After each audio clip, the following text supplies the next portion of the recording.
What's going on with the family? What's going on, y'all? Let's see if this working right.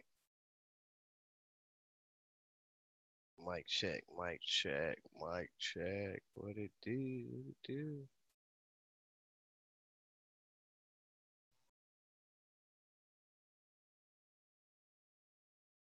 All right, all right. So let's see something, y'all.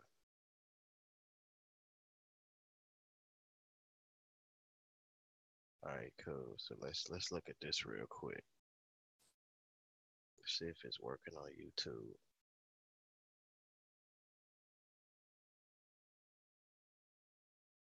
Let's see how we working.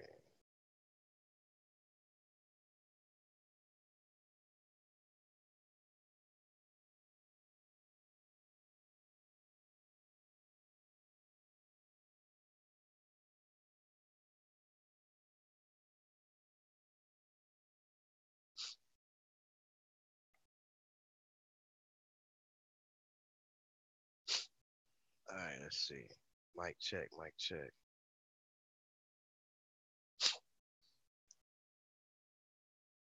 Mic check, mic check.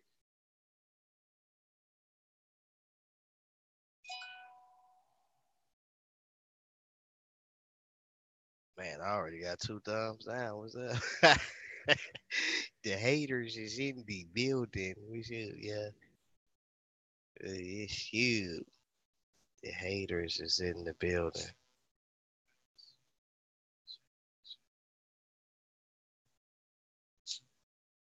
All right, so we got it going. All right, cool, yeah. Hold on for a minute, y'all. Let me wipe my nose a little bit. I sent a little crusty one up there. What's up? You know what I'm saying? They mad at your boy G Consciousness. I mean, they mad at me. I already got two of them already. Two thumbs down. What's up?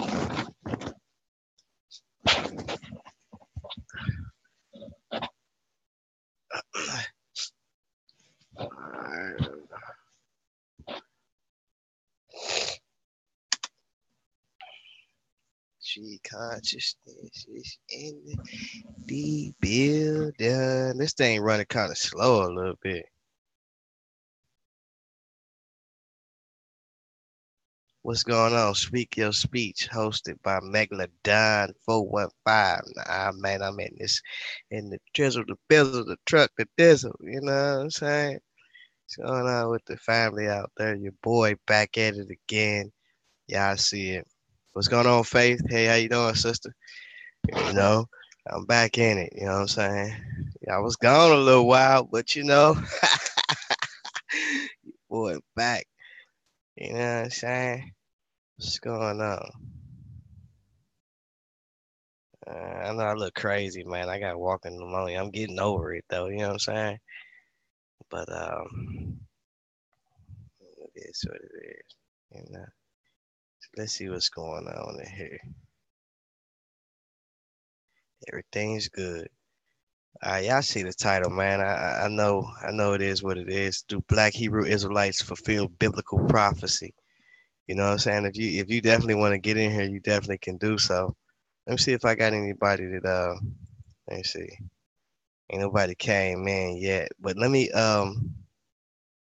put that link in the chat room. You know what I'm saying? What it do? Let me see. Matter of fact, let me share this to Facebook. Matter of fact. Peace, peace, peace to Tani. I appreciate it. Appreciate it for the subscribe. Peace. Um, let me see.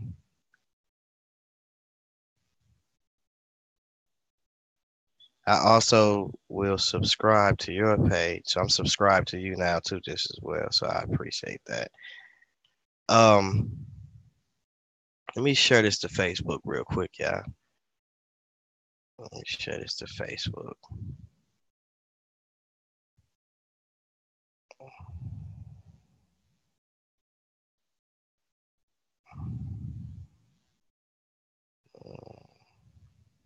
Let's see.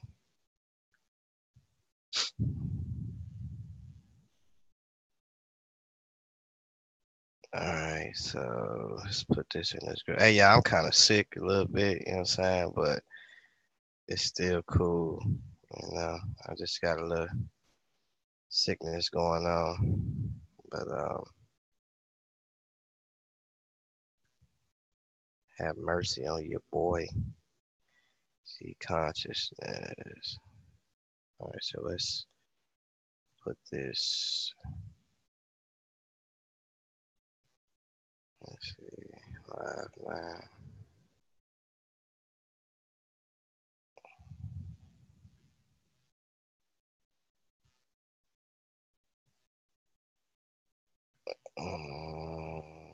Let's put that right there.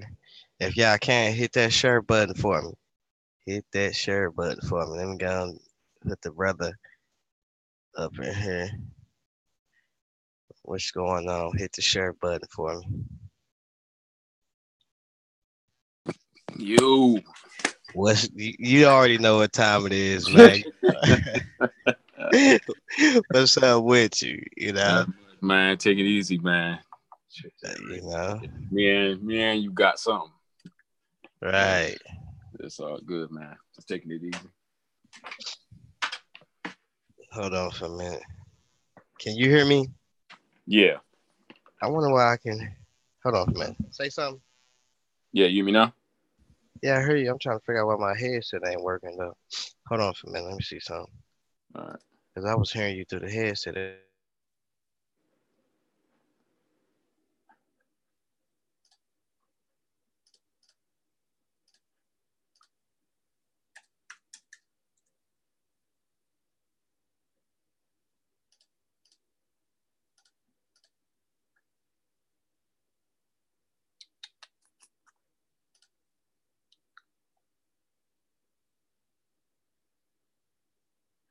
me see. La, la, la.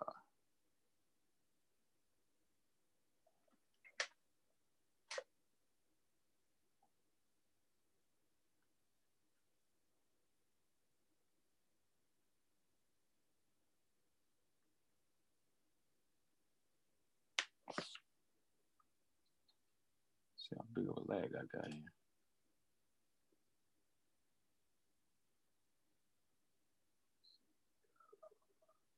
Okay, there we go.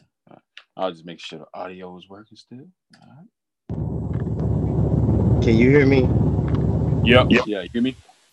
Yeah, I gotta find out why my microphone ain't working. Hold on a minute.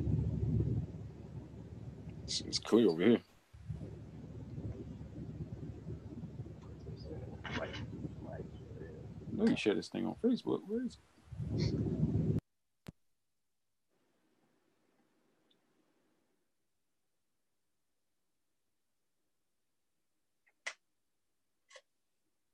Yo, what's going on, everybody? Why the brother getting this thing together here? Hope everybody do. Oops. There we go. Hope everybody doing good. Yo, Built for Speed, what's going on? I'm looking at the YouTube chat. It's the Lisa, Tiny, Big G, Built for Speed, Faith Lane, Speak Your Speech, hosted by Megla, Don, 415. What's going on, y'all? Peace.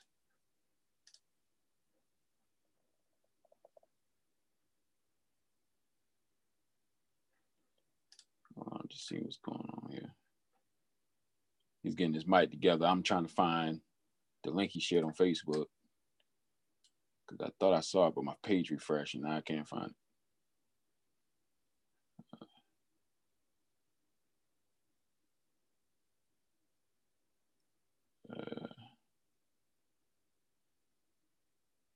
Hold on, y'all.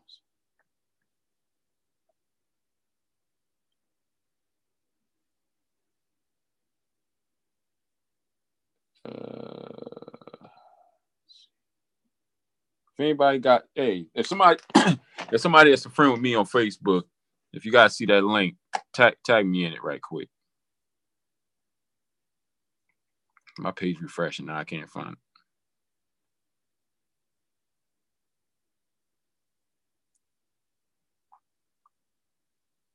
Oh, there it is. All right. All right, I'm going to pin this right quick.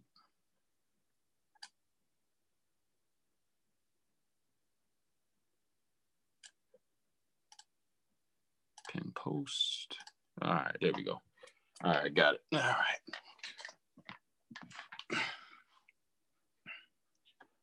Hope everybody out there doing good, man. Yeah, I can't hear you if you're trying to say something.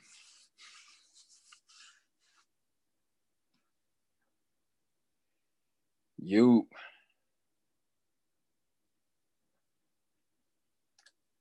Excuse the delay, everybody.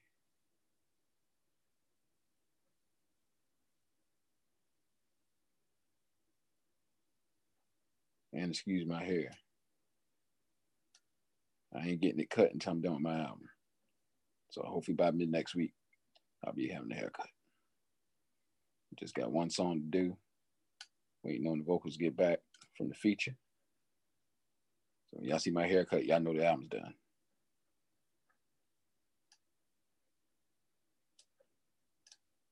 Quick second.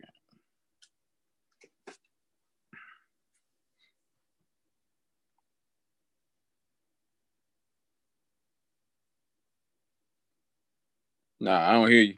I don't hear you no more.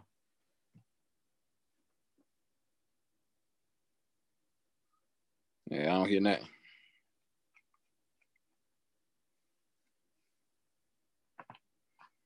Must be you was using your computer audio the first time, must be.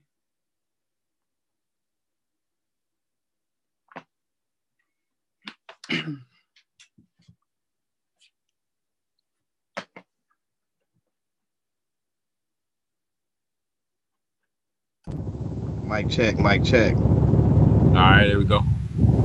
You hear me now? Yep. Okay. I wonder why this thing don't work like it should. It should be working. Speaker, let's see.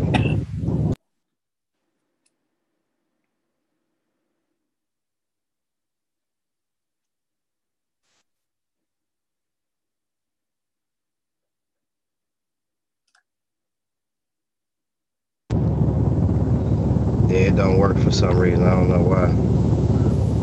It's just the mic part that don't work. Yeah, I don't know why it ain't working though. It might be see might be this the thing right here. Mic check. Yeah, I don't know. It's all good though. It's all good. Let's see.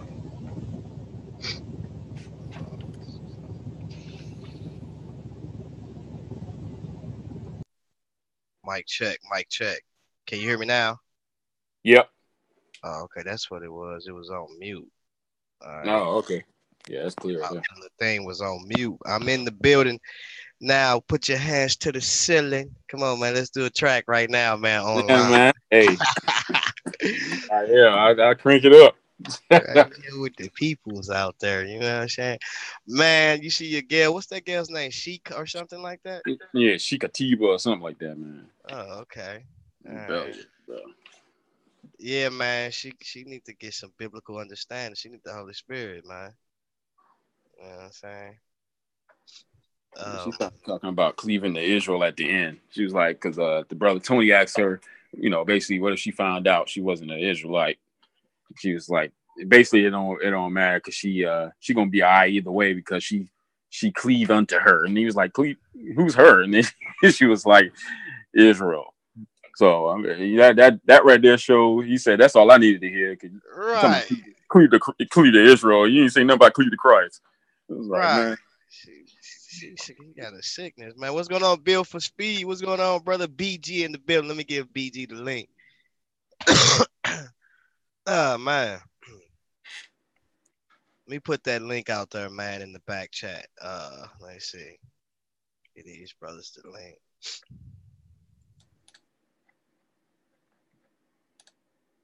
Let's see who we got in here.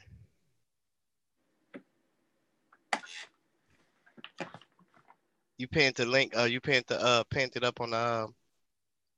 Yeah, in that group. Yeah. Yeah.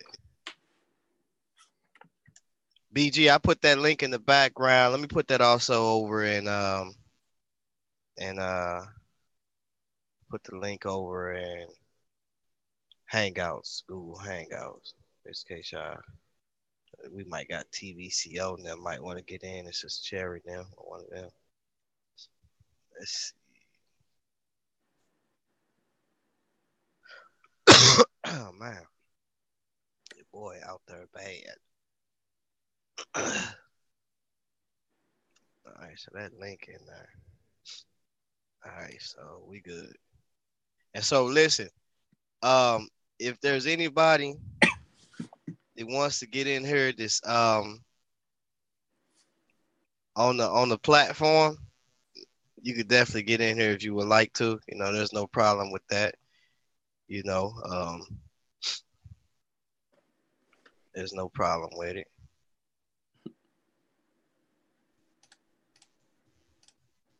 All right, let's see. Put that link out there on Google Plus. I mean, share this on Google Plus. Let's see.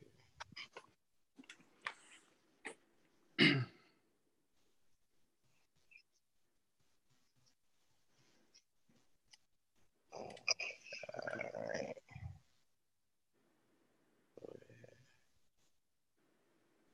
Man, what's been going on with you though? Yeah, man, I had that procedure Tuesday, and then yeah, I just been taking it easy since then, and that's pretty much all I've been up to, and working on a little bit of music, and one song left to finish up. I'm waiting on the brother Tony to get his vocals back to me, and that'll be the last song on the project. And I can send that thing off to master so y'all can get it. Oh, okay. I Yeah. see you. And I see you. All right, so we got everything together, man. Let's see. We got to share it on Facebook. We got the link out there. Yeah, so we good. Let me share it on my page too, matter of fact.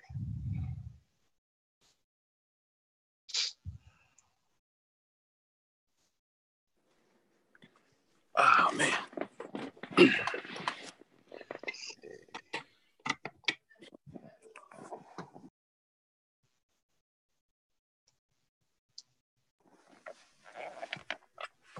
Do this one a little different tonight. Lay in the bed. Oh Get a man. little hot. I've been in isolation, man. Oh man. Uh, Yeah. Post this in this group right here. All right, cool. Let's see.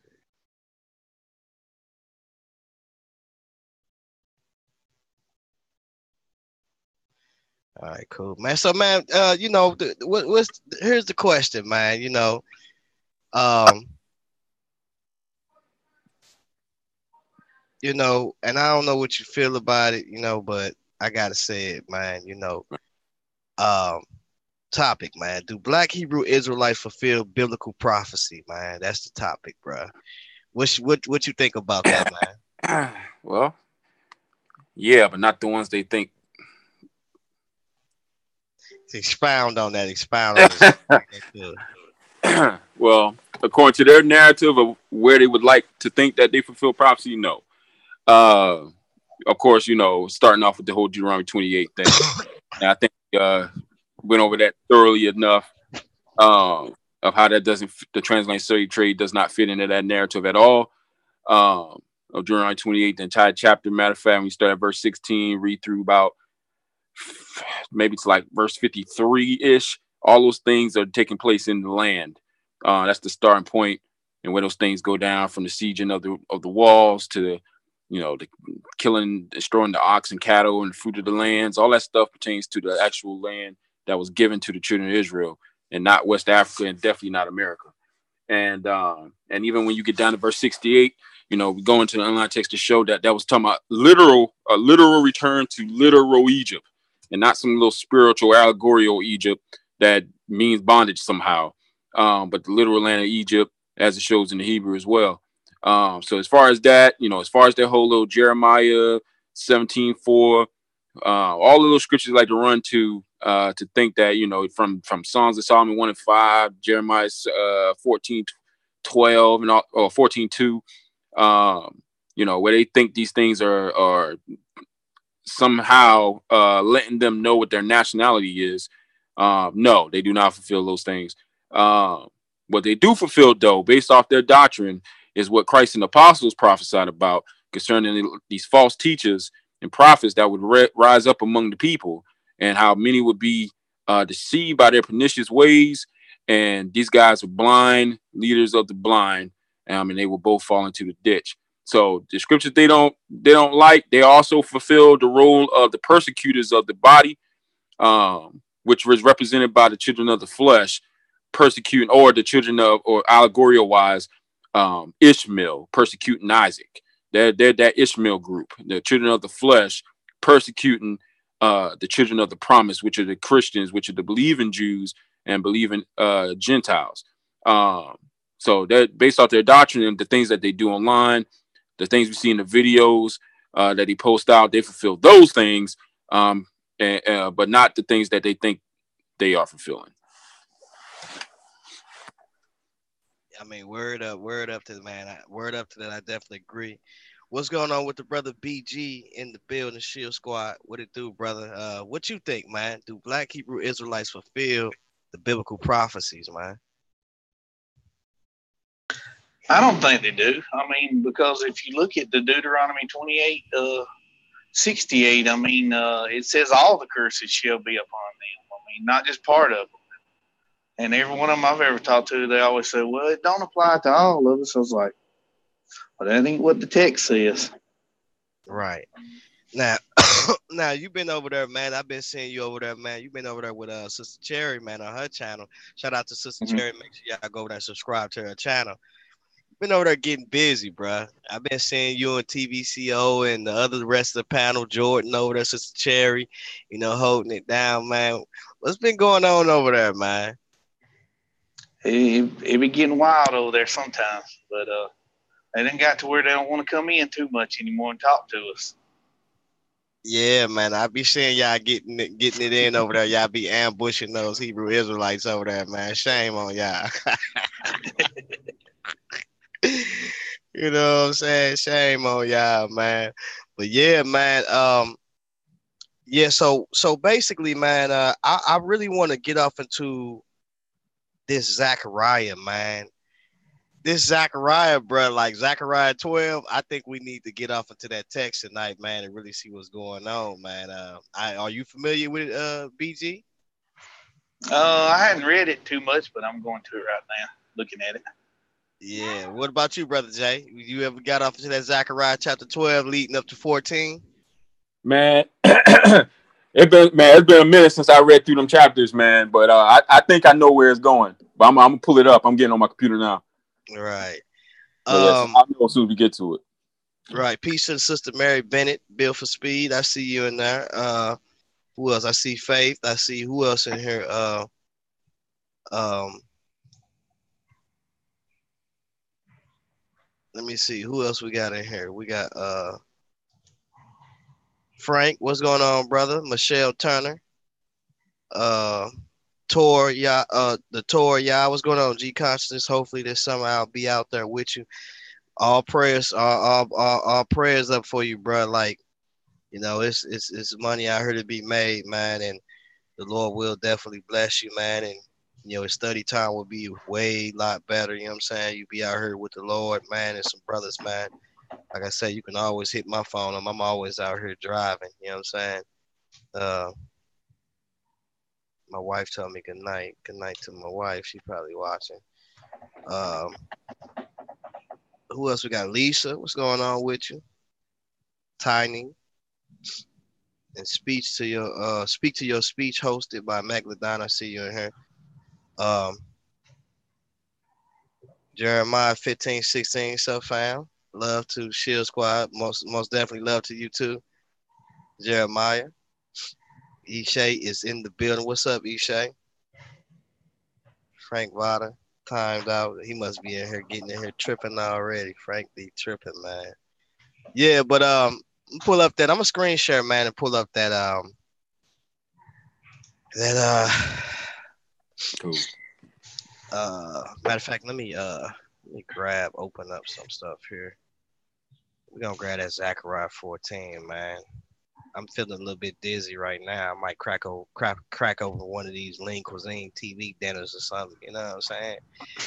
You know, it's urban Yeah, man. apologists, Yeah. urban apologetics. You know what I'm saying? And I'm an urban apologist. So, I can get urban with you. Let me see. Let's see. Let me screen.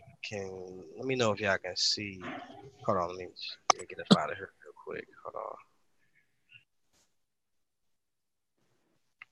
Let's get up out of here real quick. Let's go back. Screen share. All right, here we go. Can y'all see that? Yep. Okay, we in there. We in there like swimwear. Yeah, Shad. All right, so look, this Zechariah chapter 12, man. You had this sister in there. Somebody got some crackling going on. I don't know who it is. You might have to plug your that mic. You might have to plug the that studio mic up. Yeah, you say you can't be coming in here. You got to come here with your studio mic. Yeah, that would be BG. He need to plug that studio mic up and just get it cracking. Yep. Yeah, man. Yeah, man. Let's hear one of the verses real quick, man. You ain't gonna charge us, is you? Nah, man, y'all good, man. Get Yeah, a little preview going on. right. Get one of them. Get a little melody going on up in here, man. Before, because I'm telling you, you're gonna have to start singing some of these spirits off these Black Hebrew Israelites when they get to tripping, man. You know what I'm saying? They have to bring out that heart, bro.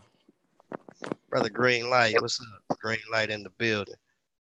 All right, so, all right, so listen, y'all listen there. Hit that like button over there.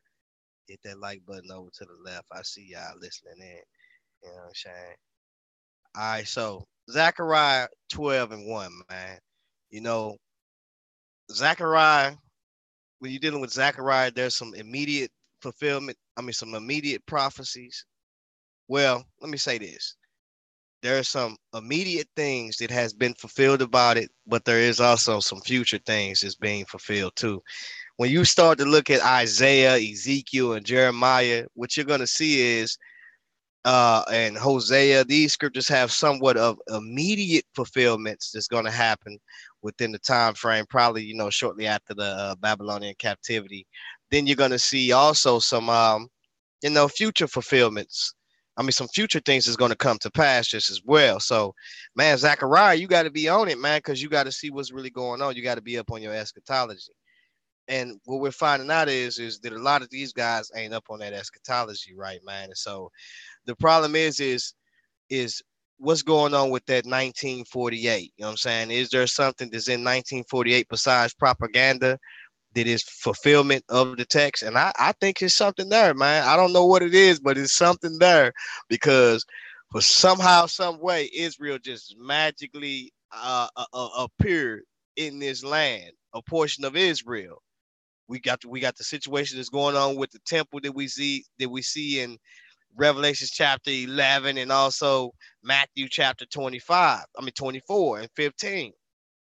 So talking about the setting up of the abominations of desolations and stuff like that. Then we got Second Thessalonians chapter 2 and 3 through 5 when it talks about the Antichrist or the son of perdition being standing or sitting in the temple of God.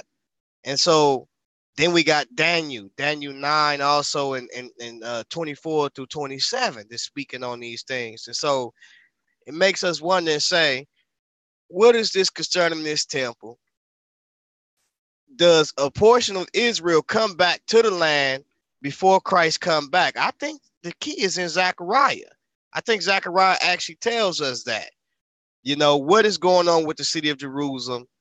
What's up with the temple?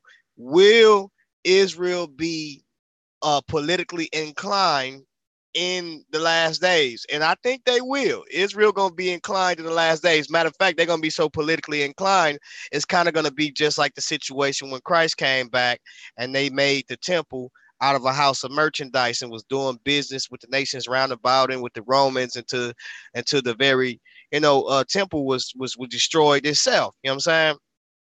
Was Israel politically inclined in before they went into captivity with the Assyrians, the northern tribes, and also the southern tribes? Was they politically inclined? And yes, they was, matter of fact.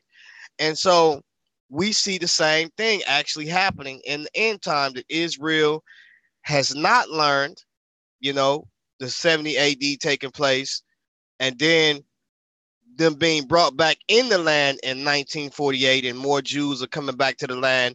And for some reason, Romans chapter 11 says that he's going to turn ungodliness away from Jacob. I mean, he's going to turn ungodliness away from Jacob when he appears out of Zion or in Zion to turn ungodliness away from Jacob. So we see that Israel somehow, some way misses the ball, once again, and Christ comes to rescue them in Zechariah chapter 14, leading up from chapter 12 unto 14. So let's look at Zechariah 12 and really see what's going on here, man. Just bear with me. You know what I'm saying, man? I don't want nobody to get mad, but it is what it is, man. Something took place in 1948.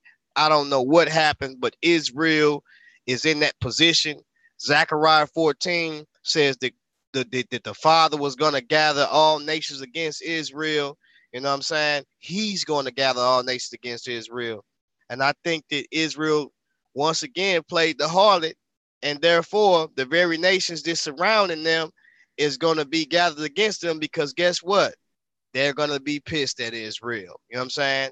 And so they're going to come up against Israel, and all Israel's gadgets, all their science that they got, the science that they putting into the world right now, how they doing certain things is going to mount up to nothing, because the nations is going to be gathered against them once again to smash on them. And they're going to have to cry out to the Lord, and he going to have to turn ungodliness away from them. Let's get off to this. Let's look at some things. All right, so look. It says the burden of the word of the Lord for Israel. The burden of the word of the Lord for Israel, saith the Lord, which stretcheth forth the heavens and layeth the foundation of the earth and formeth the spirit of man within him. Right? Watch what he says. Behold, I will make Jerusalem a cup of trembling unto all the people round about, when they shall be in the siege, both against Judah and against Jerusalem. And in that day will I make Jerusalem a burdensome stone for all people, and that burden themselves with it shall be cut in pieces, though all the people of the earth be gathered together against it. In other words, all these people going to gather together against Jerusalem, against Judah, right? They're going to gather against Jerusalem and Judah to overtake it, right? And watch what he says. It's going to be cut to pieces. That burden themselves with it shall be cut in pieces, though all the people of the earth be gathered together against it. In that day, saith the Lord, will I smite every horse with astonishment, and his rider with madness, and I will open my eyes upon the house of Judah, and will smite every horse of the people with blindness. Excuse me, I'm sorry. Now, one of the things that I see here is that if there is not a Jew or an Israelite that is in Jerusalem, why is he gathering people against the city of Jerusalem? What for? What's the point if they all in America? It doesn't make any sense. And if anybody want to know the time frame on this before you start speaking, I suggest you read it 12, 13, and 14 before you even put a timestamp on it, because you might speak too fast and it might get ugly in here, because I'm telling you, it gets really ugly. We have to know when is the time frame of this, what is the partial fulfillment of this, of 1948, because there is a partial fulfillment. There remains to be a full fulfillment, but there is a partial fulfillment. That's why we see Israel is partially in the land. Yes. And so let's look at it. J Man, what's good? Frank Vada. If you keep coming in here with that FOA, like we don't know what that means, you could find yourself in it. I mean, blocked fast, bruh. Blocked. You know what I'm saying? So you better watch it, bruh. You can do what you got to do. Just keep it clean, fam, bam. Keep it clean. You know what I'm saying?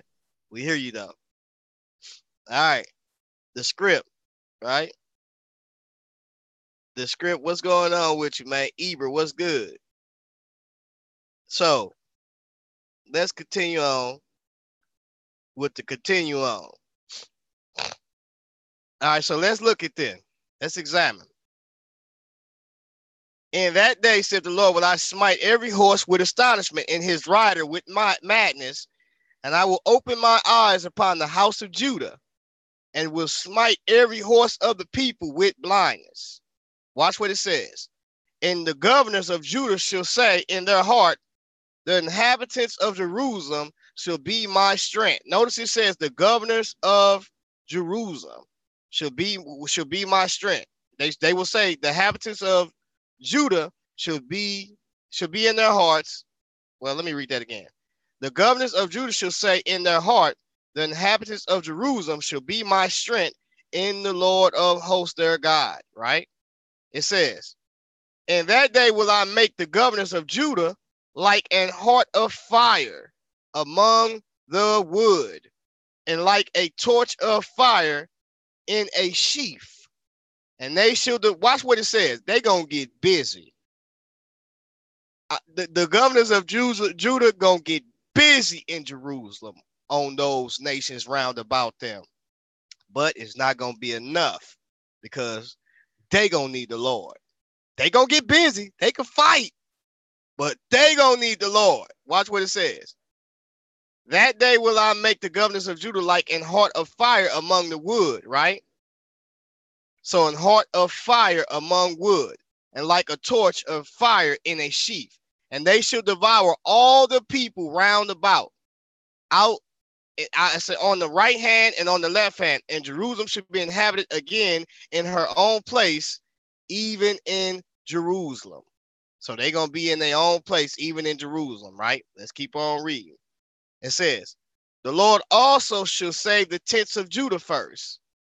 It says, and that the glory of the house of David and the glory of the inhabitants of Jerusalem do not magnify themselves against Judah. In that day shall the Lord defend the inhabitants of Jerusalem. And he that is feeble among them at that day should be as David. And the house of David should be as God, as the angel of the Lord before them, right? It says, excuse me. And it shall come to pass in that day that I will seek to destroy all nations that come against Jerusalem. And I will pour upon the house of David and upon the inhabitants of Jerusalem the spirit of grace and of supplications. And they shall look upon me whom they have pierced, and they shall mourn for him, right? As one mourneth for his son, and shall be in bitterness for him, as one that in bitterness for his firstborn. So, number one, let's picture this. Now, God bless, Eber. So you have them looking on the one whom they pierced. Let me ask y'all a question. Who is that who got pierced? Who they going to be looking at whom they pierced? That is Christ, Yahweh the Word. Right. So, if all nations are being gathered around, right, Israel or Jerusalem, I'm sorry, and then Christ comes to save those nations, it's clear that a portion of Israel is partially in Jerusalem because he's coming to save them, right?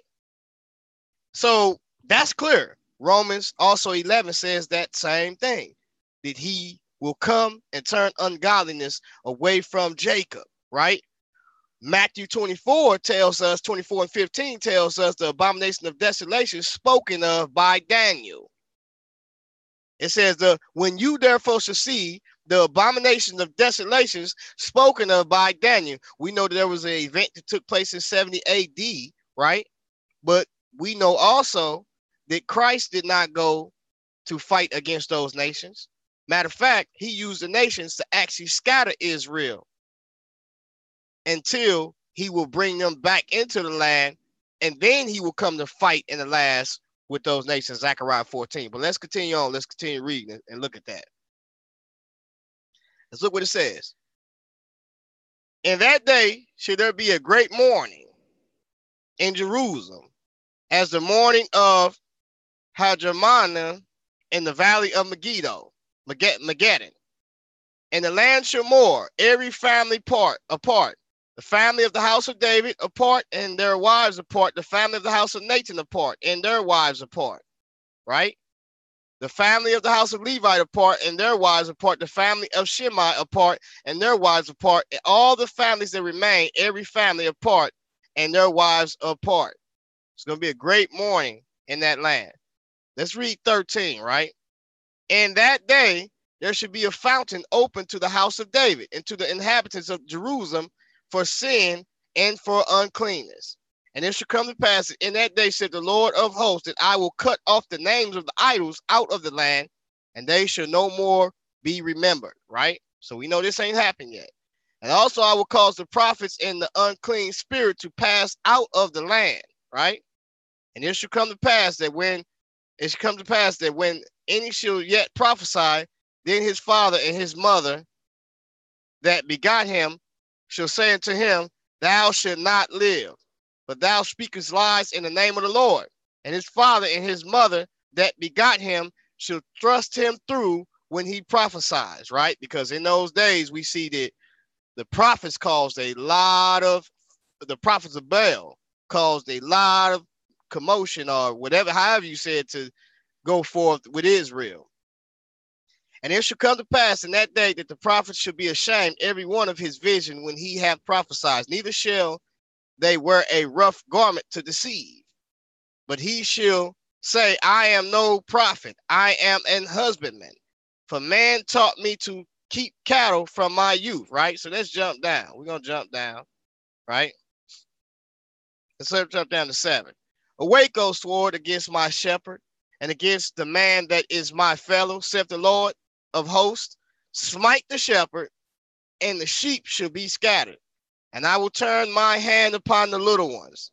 And it shall come to pass that in all the land, saith the Lord, 2 parts therein shall be cut off and die. So he says 2 parts in that land should be cut off and die. But the third should be left therein. And I will bring the third part through the fire, and will refine them as silver as refined. And I will try them as gold as is tried. They shall call on my name, and I will hear them, right? I will say it in my, he says, I will hear them. I will say, it is my people, and they shall say, the Lord is my God, right? This is when he's going to turn ungodliness away from Jacob. But let's look at 14. He says, behold, the day of the Lord cometh, and thy spoil shall be divided in the midst of thee. So he just told you already, he's going to cut a certain portion of Israel in that land. But he says their spoil is going to be divided in the midst of them, right? But who's going to divide their spoil? Let's look at it. For I will gather all nations against Jerusalem to battle, and the city shall be taken. So God is going to allow that city to be taken. The city Jerusalem. I'm not talking about Damona. I'm talking about Jerusalem. I'm not talking about where Benjamin and his people was at, or where they at now. Rest in peace to that brother, but that's not what I'm talking about. Or is it Benjamin or whatever his name is? I'm sorry. But listen, for I will gather all nations against Jerusalem to battle, and the city shall be taken, and the houses rifled. So the nations are going to come against Israel. The city is going to be taken. The houses is going to be rifled. Remember, a third of that city is going to be cut off. He just said it in chapter 13, Zechariah, right? And the woman ravished. Now, if there is no people of Israel that is in the city of Jerusalem, then this scripture is not true. There's a contradiction here, right? Now, remember, let's get the time frame of this and let's see when this happened. And does this happen before Christ come back? Because if this happens before Christ come back, that means there is a partial fulfillment of Israel being gathered back in the land that took place in 1948, which confirms Ezekiel 37. Now watch what it says. For I will gather all nations against Jerusalem to battle, and the city should be taken, and the houses rifled, and the women ravished. And half of the city shall go forth into captivity, and the residue of the people shall not be cut off from the city, right?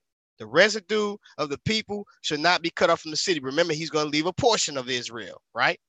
When they come up against that city, a portion of them is going to flee out of that city.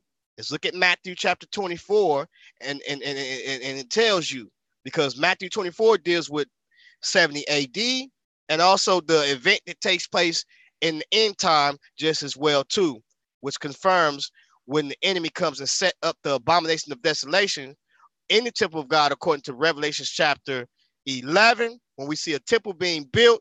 And if that temple is built, then Israel will have to be politically inclined at that time because of the nations that surround them. There will have to be some type of treaty, because we see that on that Temple Mount is the Dome of the Rock, and that's going to cause a lot of war. So there's had to be some type of peace in order for that to come about, or Israel has to get victory and full possession of that mount in order to build that temple. That's going to happen. Watch. That's going to happen, because Revelation 11 explains the temple. Also, 2 Thessalonians 2, 3-5 also talks about the son of perdition coming into that temple. And then we also have Revelation chapter 13, which also explains about the image that's going to be set up in that temple to cause the abomination of desolations. This is mentioned in Daniel chapter 9 and 27. 9 and 27 talks about a Messiah or some type of prince that will come, and he will cause a covenant to be with many. But in the midst of that, he will cause a covenant for 1 week. But in the midst of that week, he comes in to that temple, cause the oblations, the morning and the evening sacrifices to cease within that temple of God mentioned in Revelations 11. He causes it to cease, and then he commits the desolation spoken of by Christ when he went back to Daniel, and he spoke about the abomination of desolation that's going to be set up within that temple, right? We're going to see that. Now, let's look at what it says. Then shall the Lord go forth and fight against those nations as when he fought in the day of battle. Now, hold on for a minute. In 70 AD, the Lord did not go forth to fight if 70 AD is this event that takes place that we see now. He didn't go forth to fight. He actually allowed the nations to take over Israel at that time and to scatter Israel. Matter of fact, Christ is going to go and fight against those nations, because those nations are dealing with the beast system, because that is the fourth beast that we see.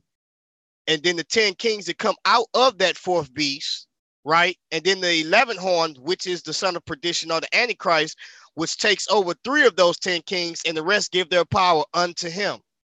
Revelation chapter 17 talks about that, right? And so we see that in this text, the Lord is going to gather those nations against Israel, that system against Israel. He's going to fight for them, and half of that city is going to be cut off, a third of that city, but some is going to be left in that city, right? Now let's look at it. Then shall the Lord go forth and fight against those nations as when he fought in the day of battle. And his feet shall stand in the day upon the Mount of Olives, which is before Jerusalem on the east, and the Mount of Olives shall cleave in the midst thereof toward the east and toward the west. Now, let me get up out of this real quick. Let me move this right here. Let's look at something real quick. Excuse me. Now,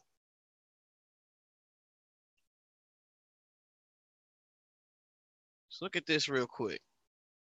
Now, where we want to go with it.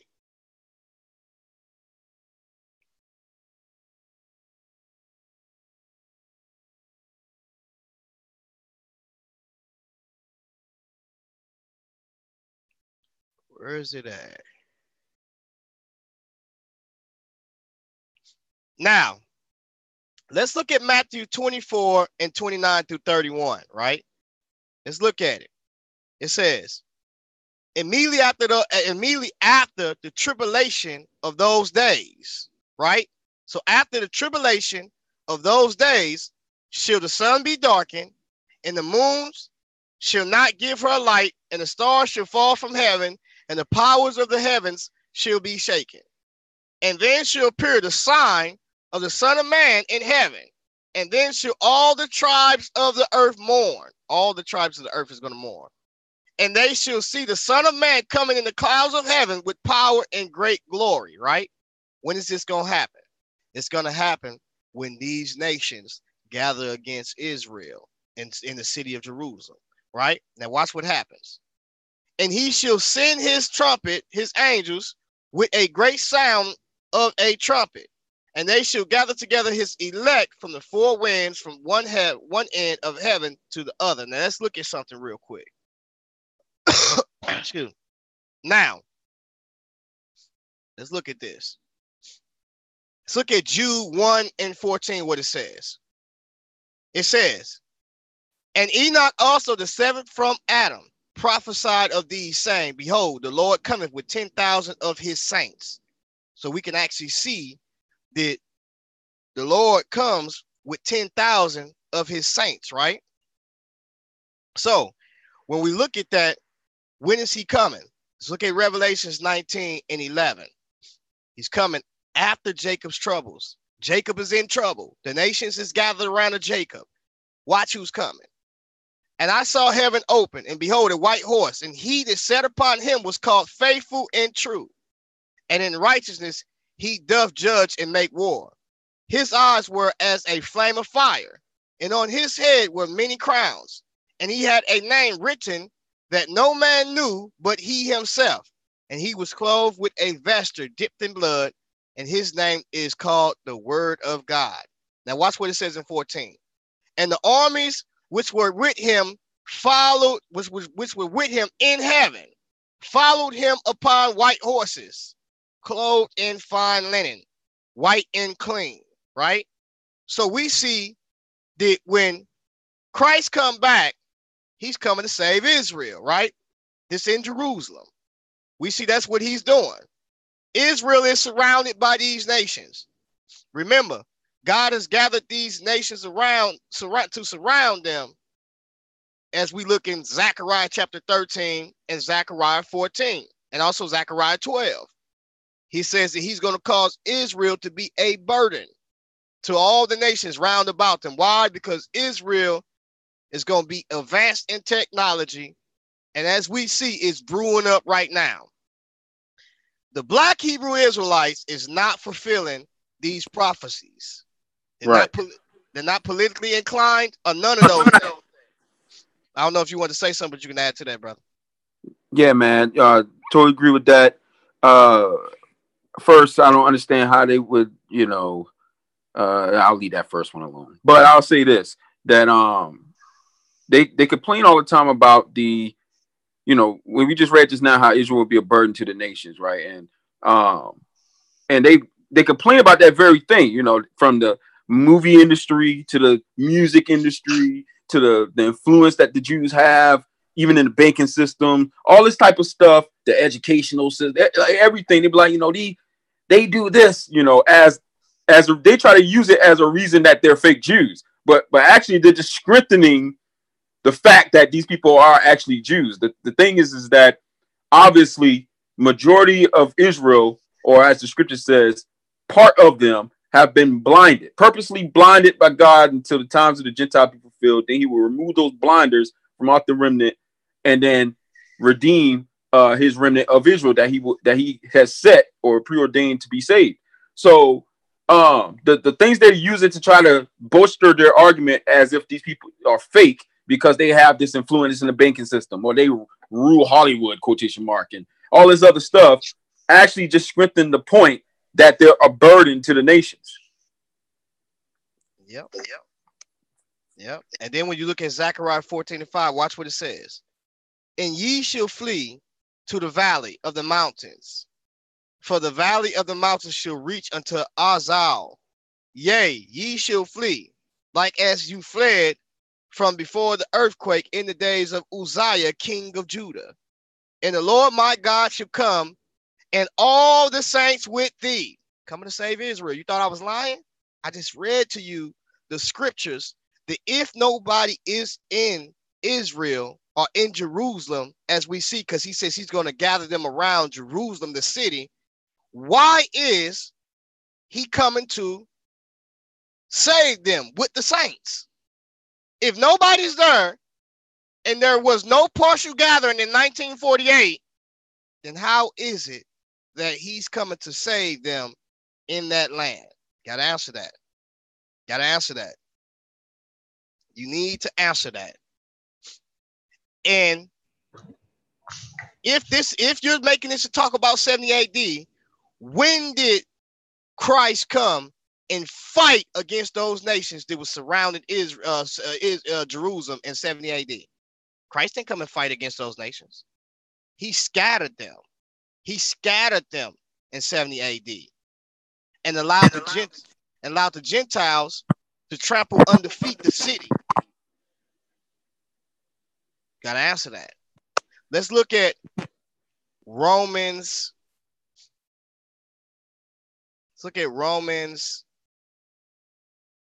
11 real quick. It's the scripture. This Paul. The Ebionites don't like him. They don't like him. You got the boy over there, Ron Shields, talking about the Essenes and the Nazarenes, and they was the first Christians. And okay, well, the Ebionites didn't keep the law. They didn't keep the law. So why you getting mad at those that are Christians that say we're not under the law of Moses when the Ebionites didn't keep the law of Moses? Say something silly if you want to, because I already know, bro. Like, this is why when you get these brothers try to talk about these Ebionites, they don't say too much. You know what I'm saying? Oh, these are the first Christians. Well, hold on for a minute. They so Christ-like, or whatever case may be, and y'all say that they kept the law and they was this and that, and Christ kept the law. Why the Ebionites ain't keeping the law then? Why they playing game? Why? I mean, what's up with that? But we ain't gonna go there because it's a lot of ammunition that I got. I'm just gonna save it because I made a post today on Facebook and I noticed nobody came after that post. They was quiet like a church mouse. Quiet. Nobody responded. But just the other day, I'm seeing brothers making posts about the Ebionites, but nobody responded to what I put in the Facebook group today. Why not? Because you know already it's time to get busy now. Because I'm telling y'all sit up here and y'all do a lot of lying. And then when somebody go and start looking at the information that y'all putting out there, it backfires on you. Because the very people who you saying that you are, they don't even keep the law. They don't even keep Torah. Yeah, they cruised by that post today. They didn't even look at it. Yeah, didn't even look at it. Yeah. And then look, he says, but it's black people in Israel, bruh. Listen, bruh, ain't no black person in Israel finna build no temple, fam. They're not even inclined there. You see how black people is treated over there today, bruh, of the Palestinians. And they're not even politically inclined, bro. They don't got no say-so over there, fam, at all, bruh. So stop it, man. You know, and when you start looking at the Israelis and the people that are Jews, there's a mixture of those people over there. Whether there's from the lightest Jew to the darkest Jew. You know what I'm saying? And they do hate on each other, but Israel been hating on each other for the longest, bro. But bottom line is, you read what it said in Zechariah, bro, what it said about the governors, bro. Ain't no black person in Israel finna build no temple, fam. Stop the games, bro. Like, Don't even play it like that, fam. Like, keep it real. Keep it 100, bro. You already know that ain't gonna happen, bro. You know already that those Jews over there, you don't want to admit it, but they Jews. You want to keep reading that 13 tribe and all of that. That ain't gonna get it, bro. It ain't gonna work, bro. Like, that's not even a scholarly approach. And anybody that's using that book is not taking the scholarly approach, and they lying, bro. Because that book, that dude already admitted why he actually wrote that book, bro.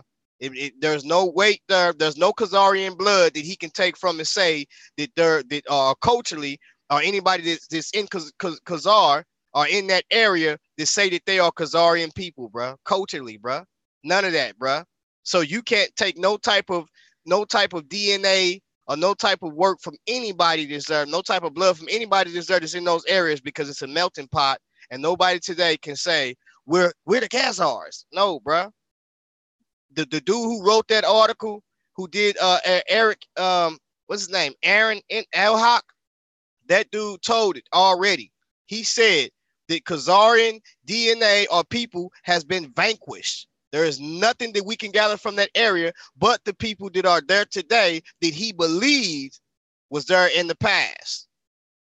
That's just not the case, though, bro. That's been ran over by all people in that area that ran through that area, from the Byzantine till you start getting to the Ottoman Empire and so on to speak. You know what I'm saying? So to look at that today and say, well, these are those people, and those people never call themselves Khazars in those areas, it's just pure foolishness, bro. You don't have no Khazarian DNA to even say this person is a Khazarian. That's just pure foolishness, bro.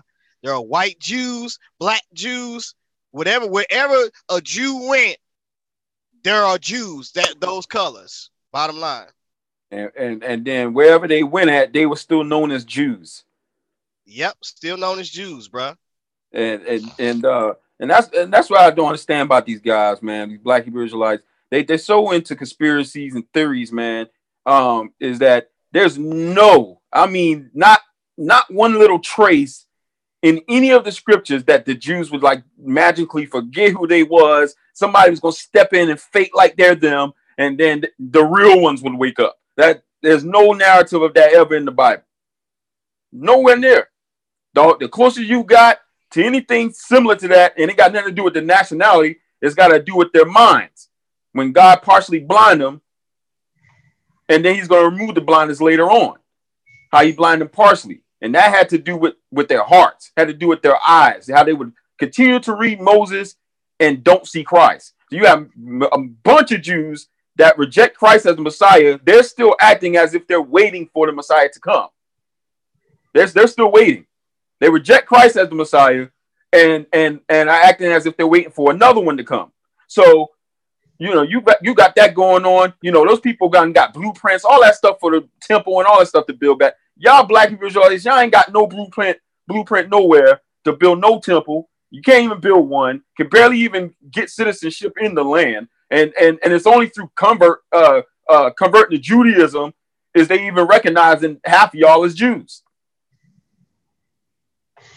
And then the Limba tribe, if you go look at them, they were Jews. They had a Star of David. They had the little hat they kept on. They were ancient form of Judaism. Guys, man, it's no stuff, man. Not in no Hebrew, not in no Greek, nowhere. These guys literally got their own mind interpretation of the scriptures and got the nerve to always ask us, show me a precept. Man, come on, man. Right.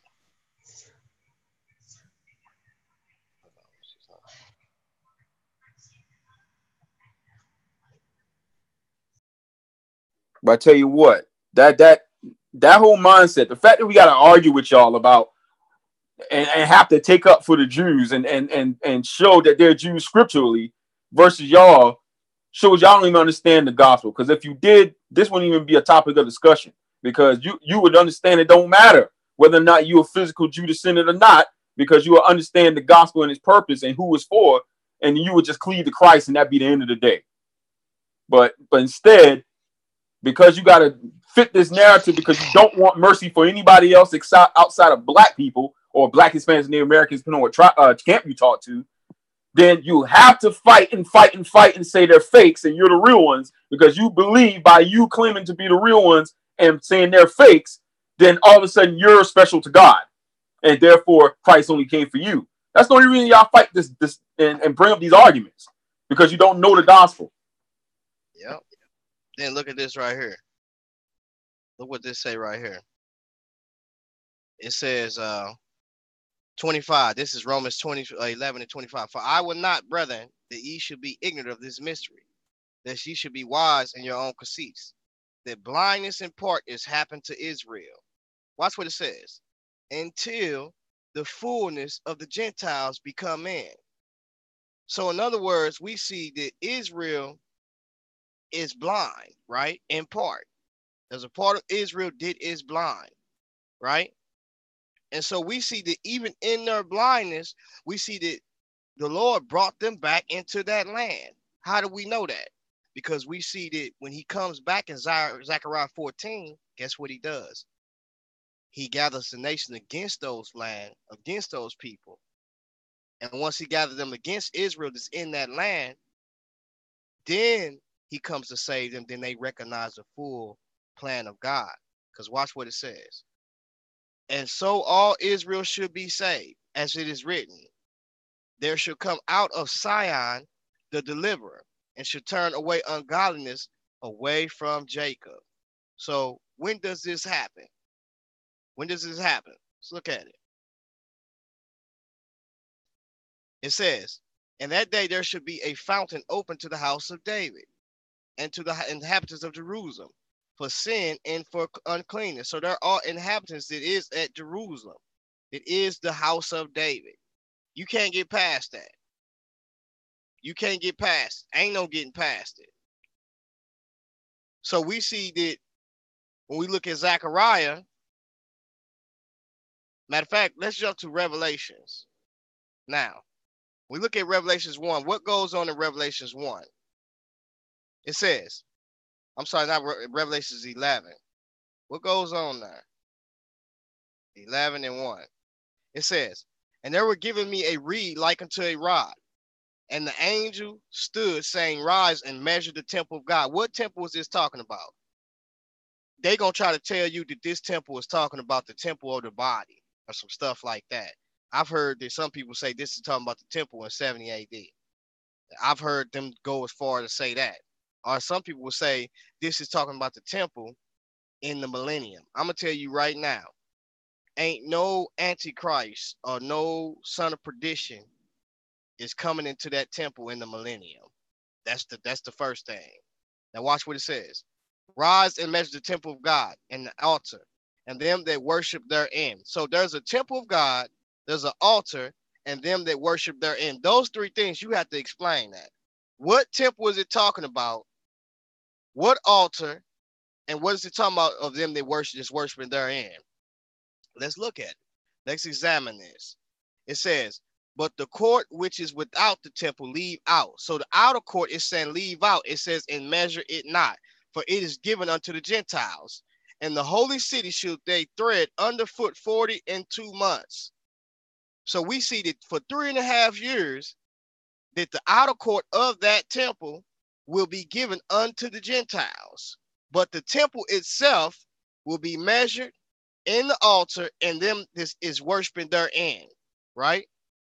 So we see that what's going to take place. Now let's look at what it says. Rise and measure the temple, right? So let's look. Now, let's look at this. Now, let's look at something over here because I want to show you something real quick. Where is it at? 2 Thessalonians. Let's go there. Now, when we look at 2 Thessalonians, it says, let's look at 2 Thessalonians 3. 2 Thessalonians 2 and 3. Let no man deceive you by any means, for that day shall not come except there come a falling away first, and that man of sin be revealed. Now there's a man of sin that will be revealed. The son of perdition, right? The son of perdition. Now watch what it says. who opposeth and exalted himself above all that is called God.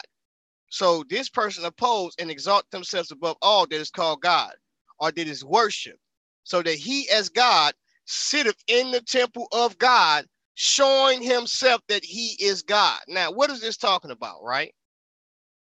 What is this talking about? We got to understand what this is talking about. Let's look at it. This refers to basically the beast worship, because when we look at it, we see that the beast sets up his image, right?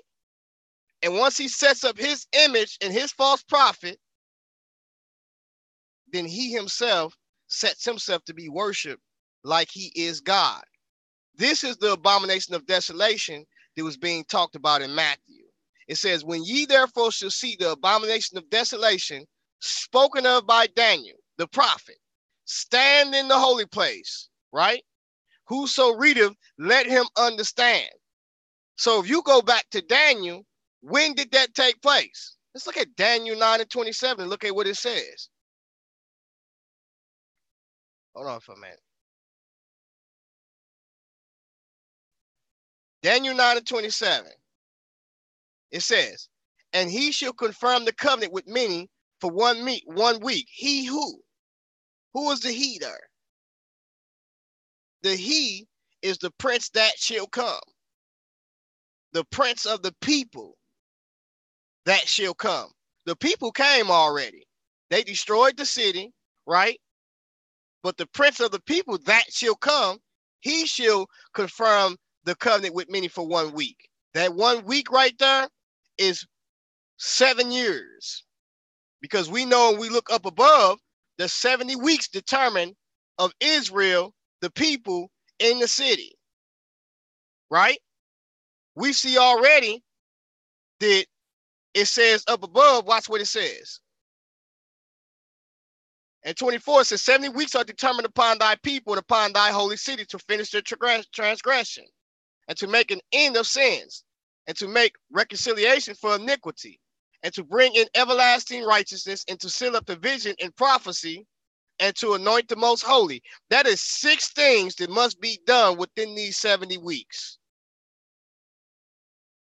What if I told you that Christ was cut off in the 69th week and didn't finish what we see as the last week, which would have been the 70th week?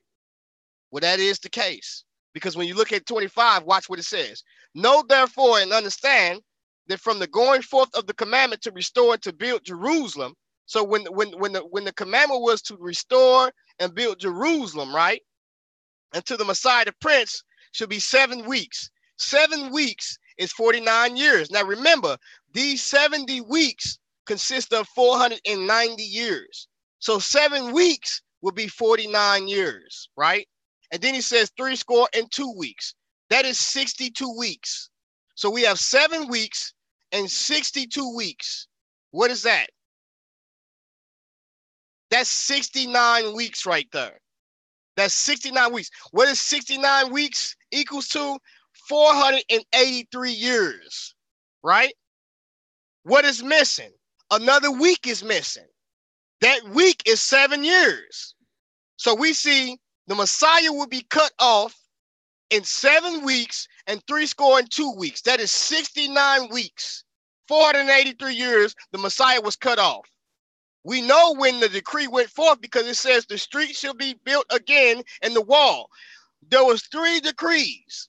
When we look at those 3 decrees, the last one was the decree under Nehemiah when he was told to go and build the city and the wall. Zerubbabel and Ezra had already built the temple already, but the wall in the city laid waste. So we see that the 3rd decree is what established that, and to prove that, all you got to do is just count backwards from when Christ was cut off. Now, there is some discrepancy because of the chronology, because we don't know specifically, was Christ born in 6 BC, 4 BC, 3 BC.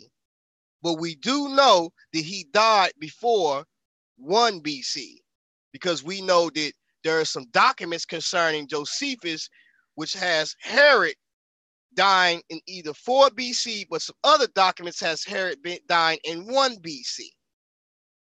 So we know that Christ would have had to die before Herod died. I mean, Christ would have had to been born, and then Herod died afterwards when Christ came back to Nazareth, or the land, basically. And when he turned aside and went into somewhere else, or Galilee, I believe. Let's look at something. Let's look at something real quick. Now, so we see 483 years. There remain 69 weeks. There remain of 1 week. Watch what he says in 27. We know that after 62 weeks should the Messiah be cut off. That is 62 weeks, right? But we have to add the 49 weeks with it, right? I mean, we have to add the 7 weeks with it, which is 49 years. So we see 62 weeks, right? And 7 weeks, which is 69 weeks, equals out to 483 years, right? Let's look at that. Now, in this division right here, we have, in Daniel, we have 3 divisions of these weeks. We have the first, which is 7 weeks, which equals 49 years. The second, which is 62 weeks, which equals 434, right? 434, and then we also have the 62 plus the 7 weeks, which equals 69 weeks, which totals out in years to 483. That's what it is, right? And it says, and he shall confirm the covenant with many for 1 week. So we got 483 years, which is a total of 69 weeks. The Messiah was cut off. 27 gives you 1 week. Now remember, 70 weeks is determined upon Israel, which equals out to 490 years. So if we look at 27, your last week is 7 years. So watch what it says. And this is the Jacob's troubles. And he shall confirm the covenant with many for 1 week. And in the midst of the week, he shall cause the sacrifice and the oblations to cease. Now, remember, when you go back to Revelations 11, a temple is built, right? That temple that's built would have to be a covenant that is confirmed for them to build that temple. So there's some type of peace so they can build their temple. In the midst of that week, let's look at these 42 weeks we see. Because in the midst of that week is when that is broken, according to Matthew 24:15 and also Revelations 11. Watch what it says.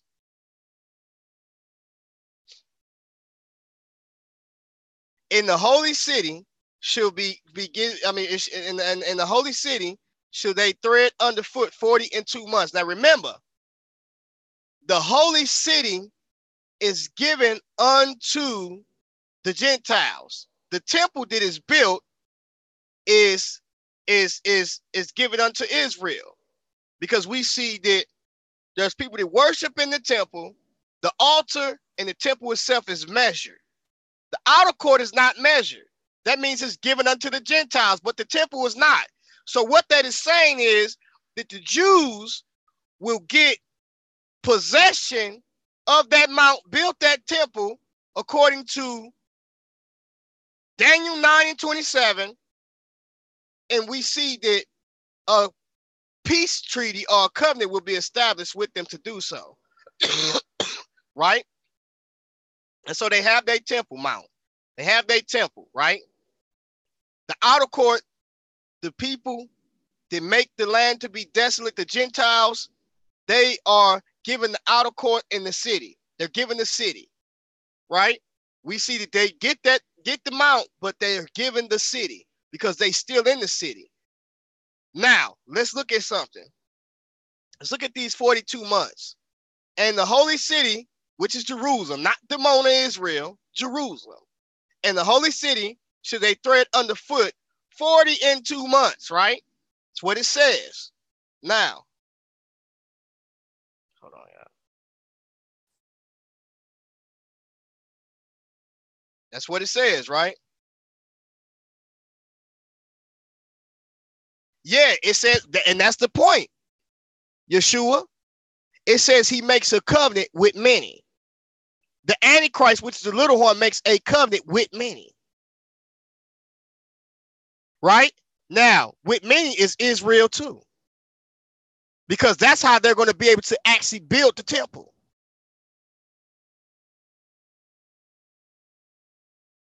So, I mean, that's clear, bro. And so when we look at it, they got Kohen priests. They actually have the vessels. Hey, brother, is Brother Jay still in here? Yep.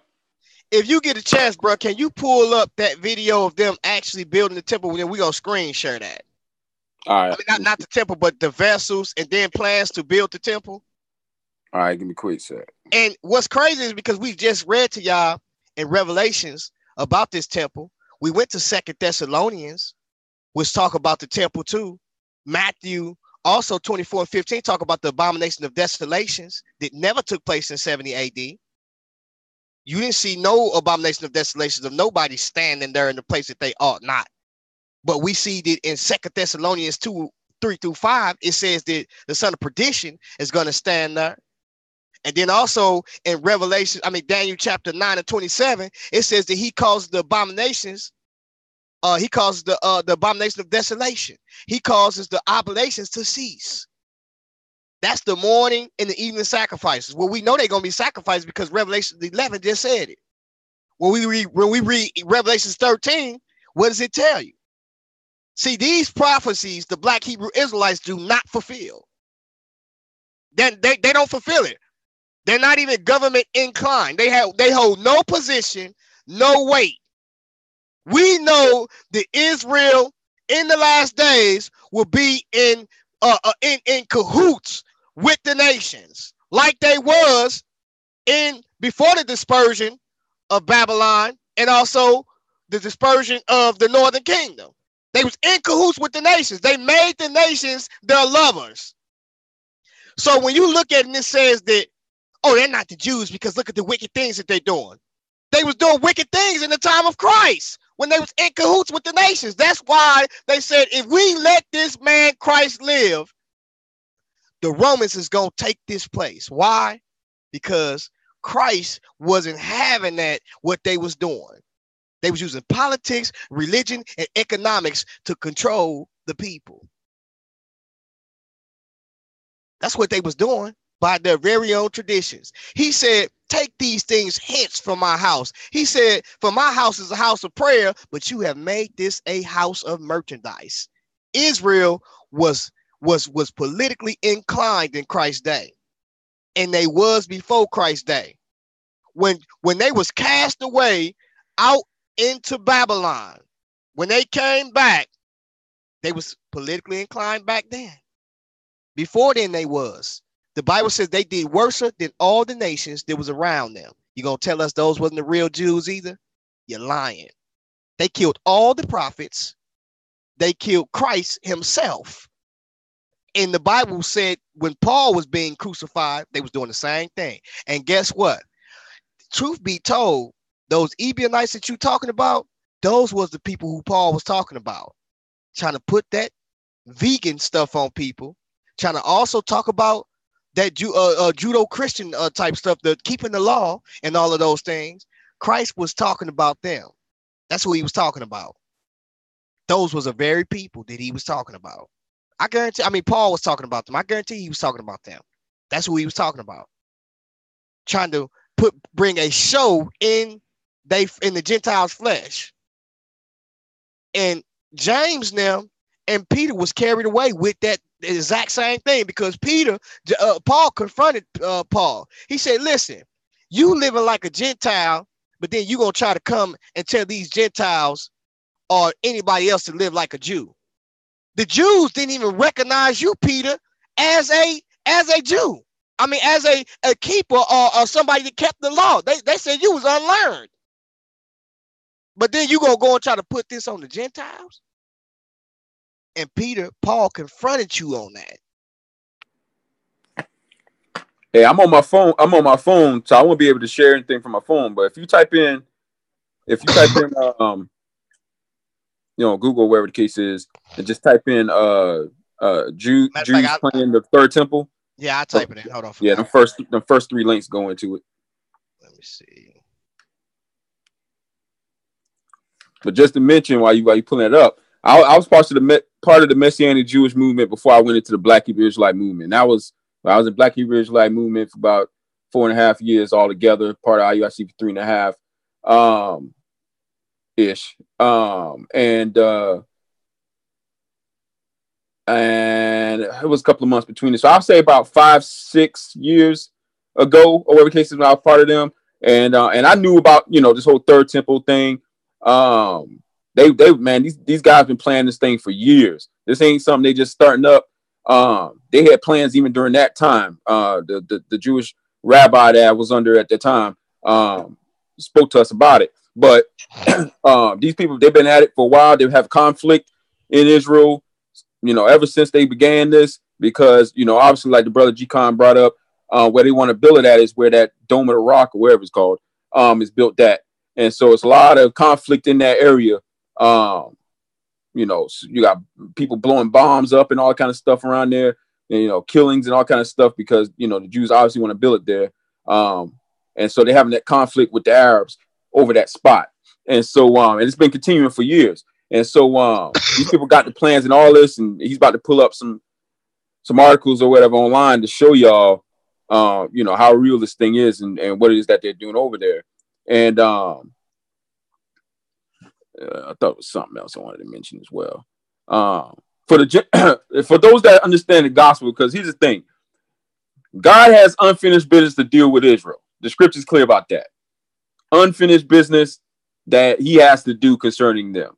And so he's going to be doing what he set out to do. So as far as the temple and all this other stuff, the Antichrist and the whole covenant thing as we made with them and the nations coming against them and all that kind of stuff is going to go down for us Gentiles, all right, who are not Jews.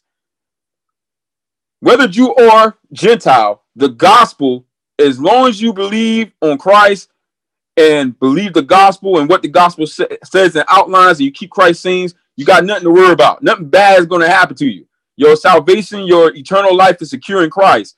This other stuff that's got to go down is fulfillment of prophecies that has to go down. So whether you're in Jerusalem and it got nothing to do with you because you're a Gentile, don't think you're less of God's people because you've been grafted into this covenant with Israel through the body of Christ. So you got nothing to be concerned about. So whether you got anything to do with it or not, if you know the gospel, then you should be all right. There shouldn't be something to where you're like, oh, God doesn't care about me because, the third temple and these prophecies with Israel coming to pass and it's now I'm not, in it, or whatever the case is. Because there was prophecy concerning you coming into this covenant. Written in Isaiah 49:6, various other scriptures, foreshadows of it in Exodus 12. Obviously Luke 2 talking about Christ and him being the salvation that was prepared for the face of all people. Acts 17:26. There are plenty of prophecies in the scriptures foreshadowing the Gentiles being justified by faith. So don't think you're, less special or anything like that. It's just God got unfinished business to deal with the people he chose as first fruits under that first covenant that he has to deal with to bring them into the bonds of the new covenant. So, I mean, once again, this whole argument of who's fake and real Jews and all kind of stuff shouldn't even be really a topic of discussion, because if you understand the gospel, then you won't be sweating and trying to figure out who the real Jews is and all that kind of stuff, because you understand the gospel is for all nations through Christ, fulfilling that promise made to Abraham in Genesis 22:18. Right. Like says what it says right here. Man, ain't nobody trying to be grafted in with the Jews. They better get grafted in to the first fruits in the Christ, man. That's what they better do. Right. What up, Yahukanah? Watch what it says. Let's click on this real quick. Hold on. Let me know if y'all can hear that. Can y'all hear that? No, I can't hear that. I gotta cut off this. What's called in? Hold on for a minute. I cut this headset off. Hold it up for a minute.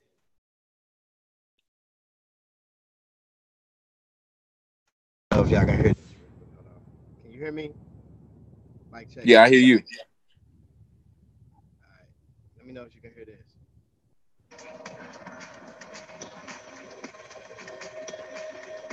Yeah, I hear that.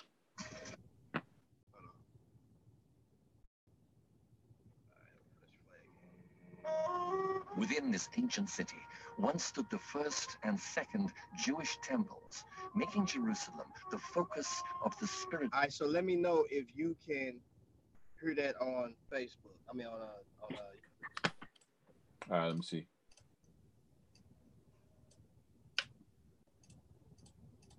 Yeah, I hear that. Yeah. cool. So let me hit that play button. Spiritual longing of all Orthodox Jews. And remember this. Now, that thing that Trump did, making Jerusalem the capital, that's prophetic. Remember that. Because it just told you in Zechariah 14 that he was going to gather all nations against Jerusalem. So guess what? Jerusalem would have to be the capital in order for that to take place, for that to happen.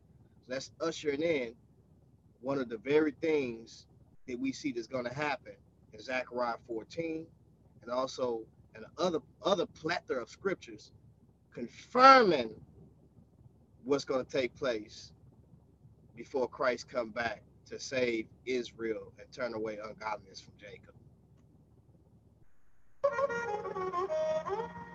From the Dome of the Rock, Muslims believe that Muhammad ascended up to heaven on a celestial steed, which made Jerusalem forever sacred in the sight of Muslims. And since many of the events in the life of Jesus happened in Jerusalem, it is hallowed ground for Christians as the birthplace of Christianity.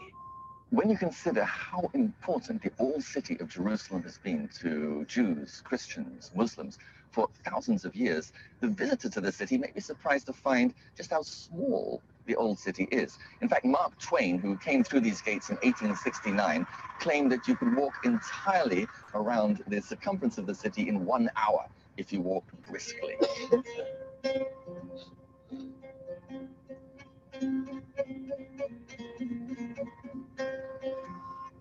But these walls are less than 500 years old, built by the Turkish ruler Suleiman the Magnificent.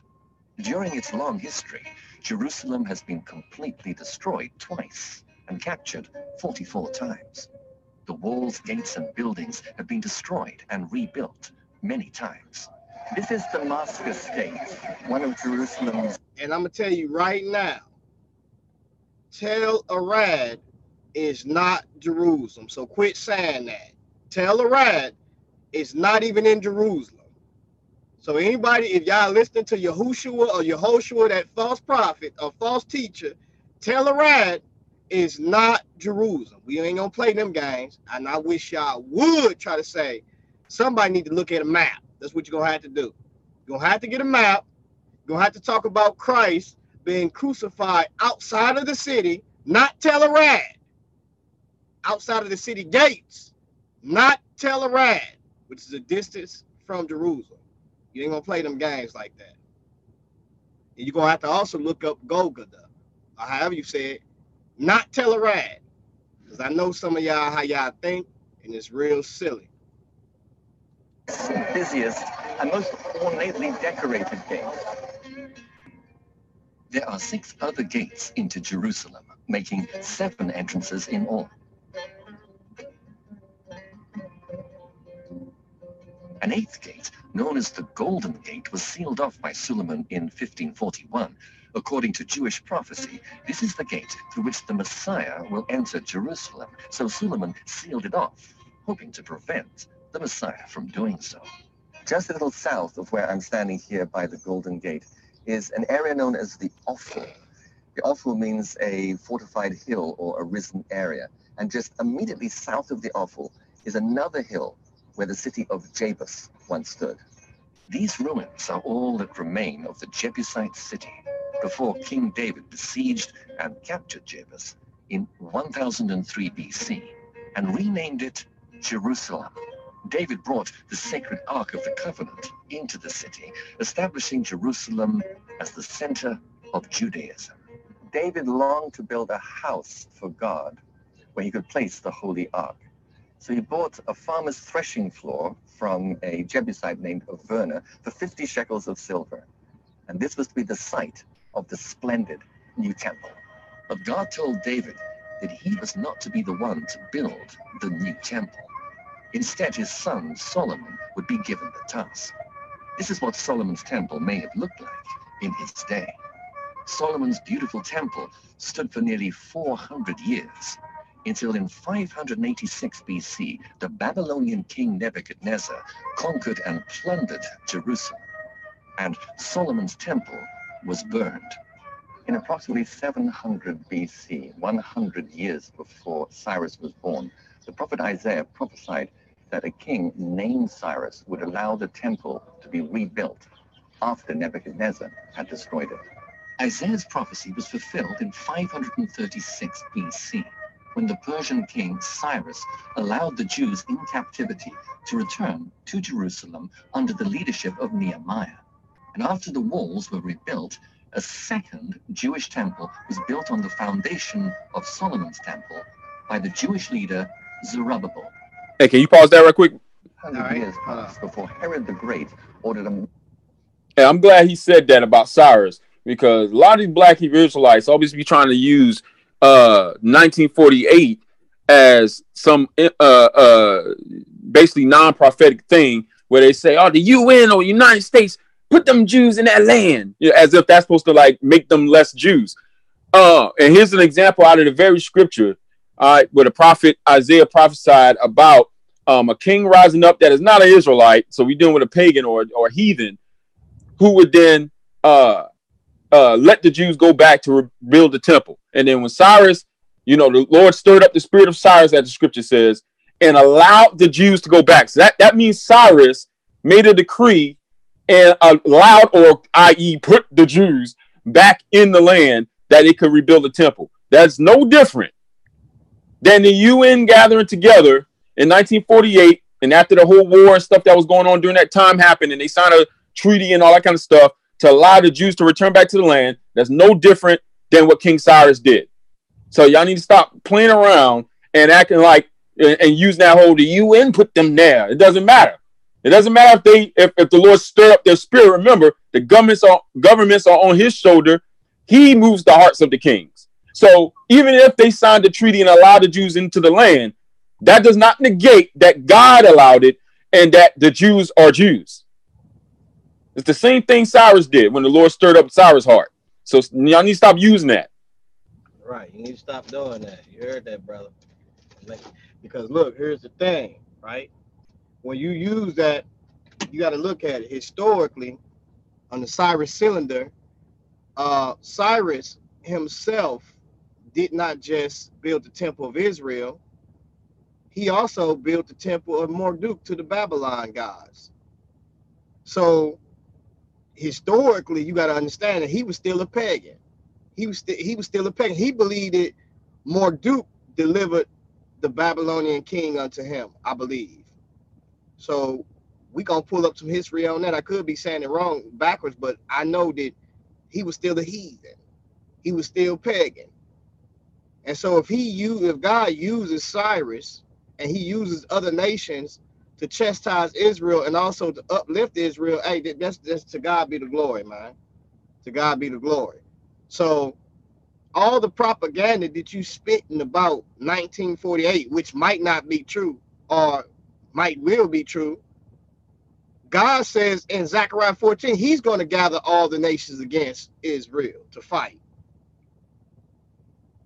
He going to make Israel to be a burdensome with those nations, and Israel going to be getting busy in the land.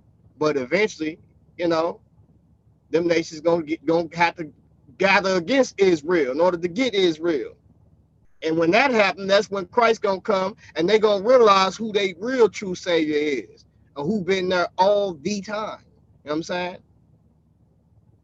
And then after that, that's when Christ gathers all Israel back into the land. But right now, a portion of Israel is in that land.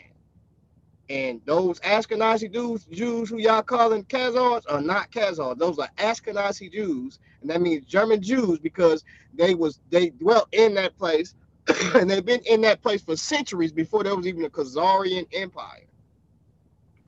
Bro, thank you, man, because these guys, man, when they want to use things to try to make all the Jews black, so they'll be like, or they'll say, who are the Romans? And you be like, well, pagan Romans, man. No, see, because Paul, he was a Jew, but he was called a Roman because he lived in Rome. But all of a sudden, when it comes down to Ashkenazi Jews, they just want to make them the actual Ashkenaz from Genesis to make them all pagans or converts, versus simply using that same logic they used with Paul and saying, you know what, they were dispersed. And just as the Jews who were dispersed into Ethiopia, that's why they call Ethiopian Jews, or those that was in Iraq, the Iraqi Jews, or the Sudanese Jews, or these different groups that are just called by the location in which they were dispersed in, whatever Jews, whatever quotation mark Jews, all right, because that's where they were living at because of the dispersion. No different than the Ashkenaz, but for some reason they don't want to apply that same logic with that group of Jews. And that's the only one. That's why I ask the question all the time. Out of all the groups of Jews there in the land, ranging from very, very light to very dark, all right, because there's a mixed multitude of Jews there in the land right now. Which group out of all those people there that are Jews, which ones is the fake ones and which ones the real ones? Because so far, all I hear is Ashkenaz. They ain't the only group there. So how y'all single out this one group versus all them other groups of Jews there? Right. Definitely they be doing that, man. I watched them do that and then make it so bad. Why they don't say nothing about the Parthenian Jews, the Elamite Jews? Why they don't say nothing about the Jews that we see in Acts chapter 2? All those Jews that was mentioned, that was speaking other language and that was native in very parts of those areas of Parthenia. You got Scythian, you got mountain Jews, you got all types of Jews. But then when you say Ashkenazi Jews or Sephardic Jews, they want to get mad. You know what I'm saying? All it means is they are Jews that dwell in those areas of where Ashkenaz dwell, and therefore they're called that. You know what I'm saying? They call them Ashkenaz Jews because that's where they came from. Before there was even a Khazarian theory, Khazarian, none of the kingdom, in 700 AD, there was always people that dwelt in. Somebody else is on here too. Hold on, I've been sitting here. Oh, we got you. I've been sitting here talking the whole time and didn't even. Hold on. I'm sorry, I've been sitting here just talking. Sister Cherry, what's up with you? You gotta unmute yourself. How long you been in there? I just haven't looked at the screen. I've been screen sharing. This thing, I'm gonna have to make a noise when the attendees come in. Can you hear me, G-Con? We hear you now, yeah. We hear you. Okay. I'm sitting here trying to figure out how to work this god awful thing. But I just came in. No, I just seen the notification, so I just came in. Okay. So I'm catching everything now. So I'm gonna put myself on mute so you can finish teaching. Okay, cool. Just Cherry, right. What's going on? But yeah, I'm gonna have to make this thing to where I can actually hear when the attendees come in because I can't really hear.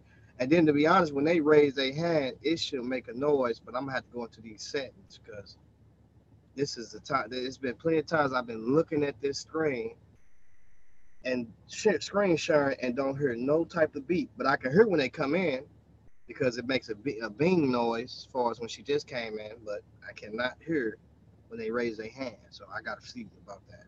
We're still working on this software, getting it together, but definitely,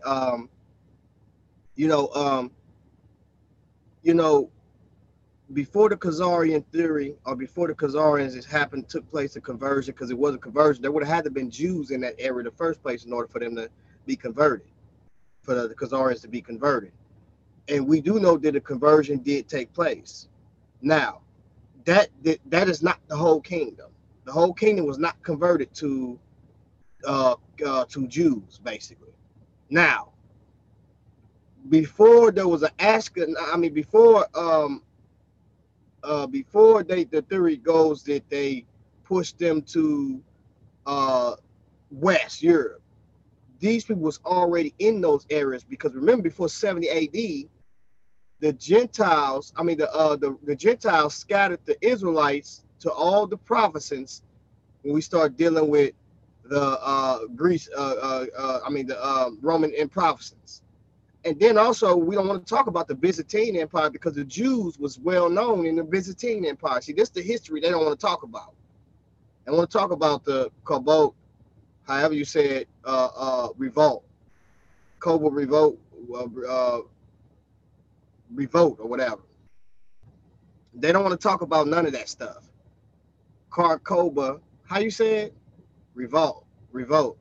They don't want to talk about that. They don't want to talk about, how the Jews had schools in Europe. So then we get all the way to 700 AD. Now they want to talk about the Khazarian theory.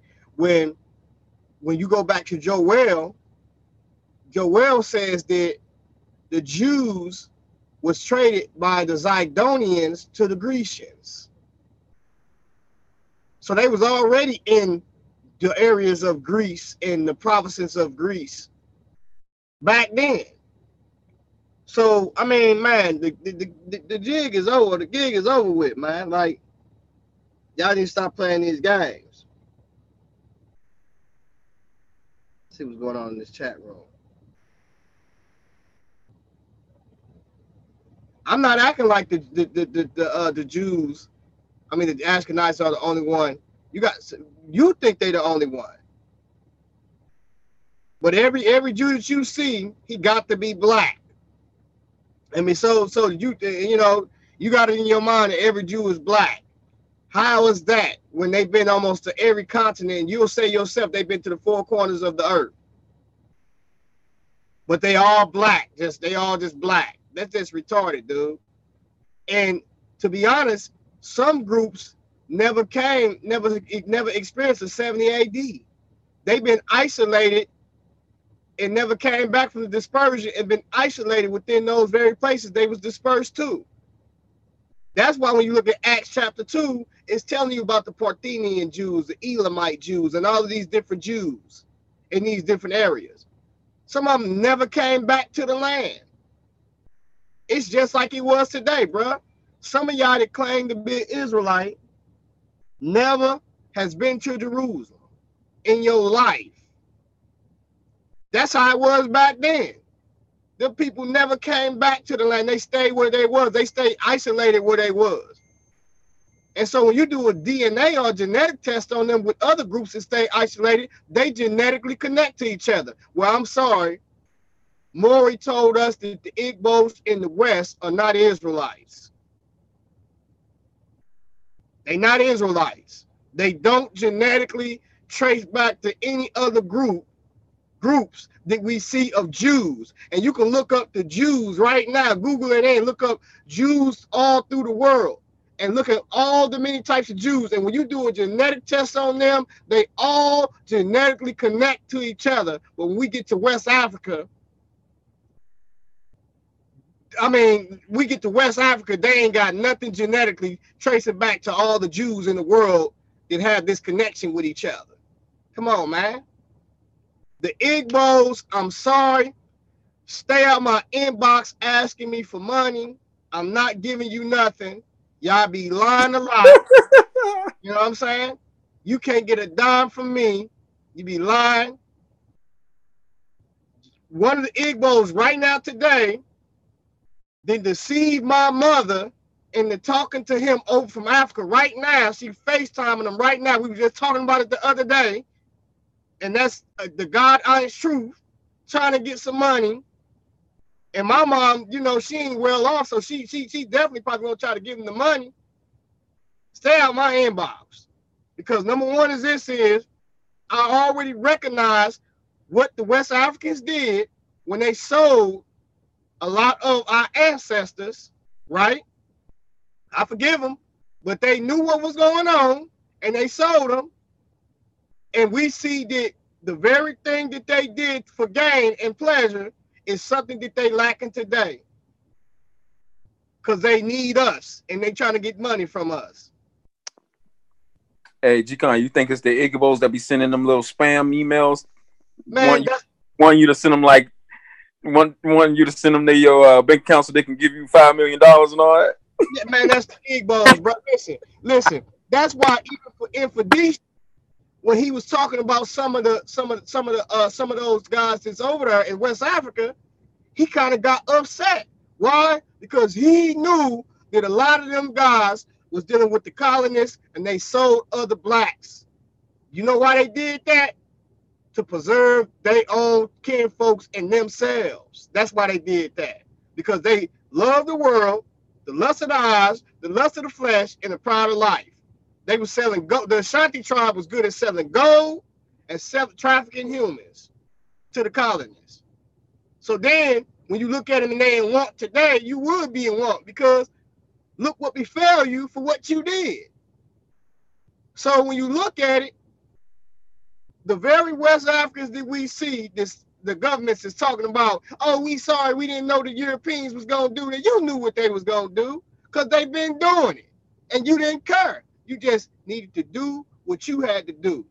You seen what they was doing when they was taking us away. You didn't try to stop it then. Now all of a sudden, y'all crying out for money in everybody's inboxes, and then everybody is a Jew. You a Jew because you trying to get that paper. That's why. Because you know the Jews, they gonna take care of theirs if they will convert or not. And you need that money. So you would be a Jew. But not all West Africans is Jews. You got Christians and also Islam. Y'all was converts in the first place. Because when a lot of the Igbos and the West Africans came to the shores of the Americas and South America, a lot of them were still doing voodoo practices, and that's how we know the very areas that they was taken from, because they still was practicing those customs, and they still practice those customs today in some of those places. E1B1A is the Israelite gene. Yeah, right. Stop playing games, man. E1B1A is a haplogroup that come up out of Africa.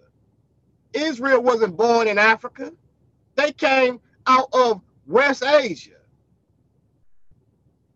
where J markers came at. And we see J markers down there in Ethiopia and Yemen and up there in the north. Even the Yemenites, they got J1C3 and also the Kohen priests that's down in Ethiopia. West Africa ain't got no subclass or no haplogroup to even say that they even, all of someone who's speaking even say that they even Israel, to line up with the other groups. Playing games, man. Y'all play too much, man. Let's continue on and keep this clicking. 23andMe.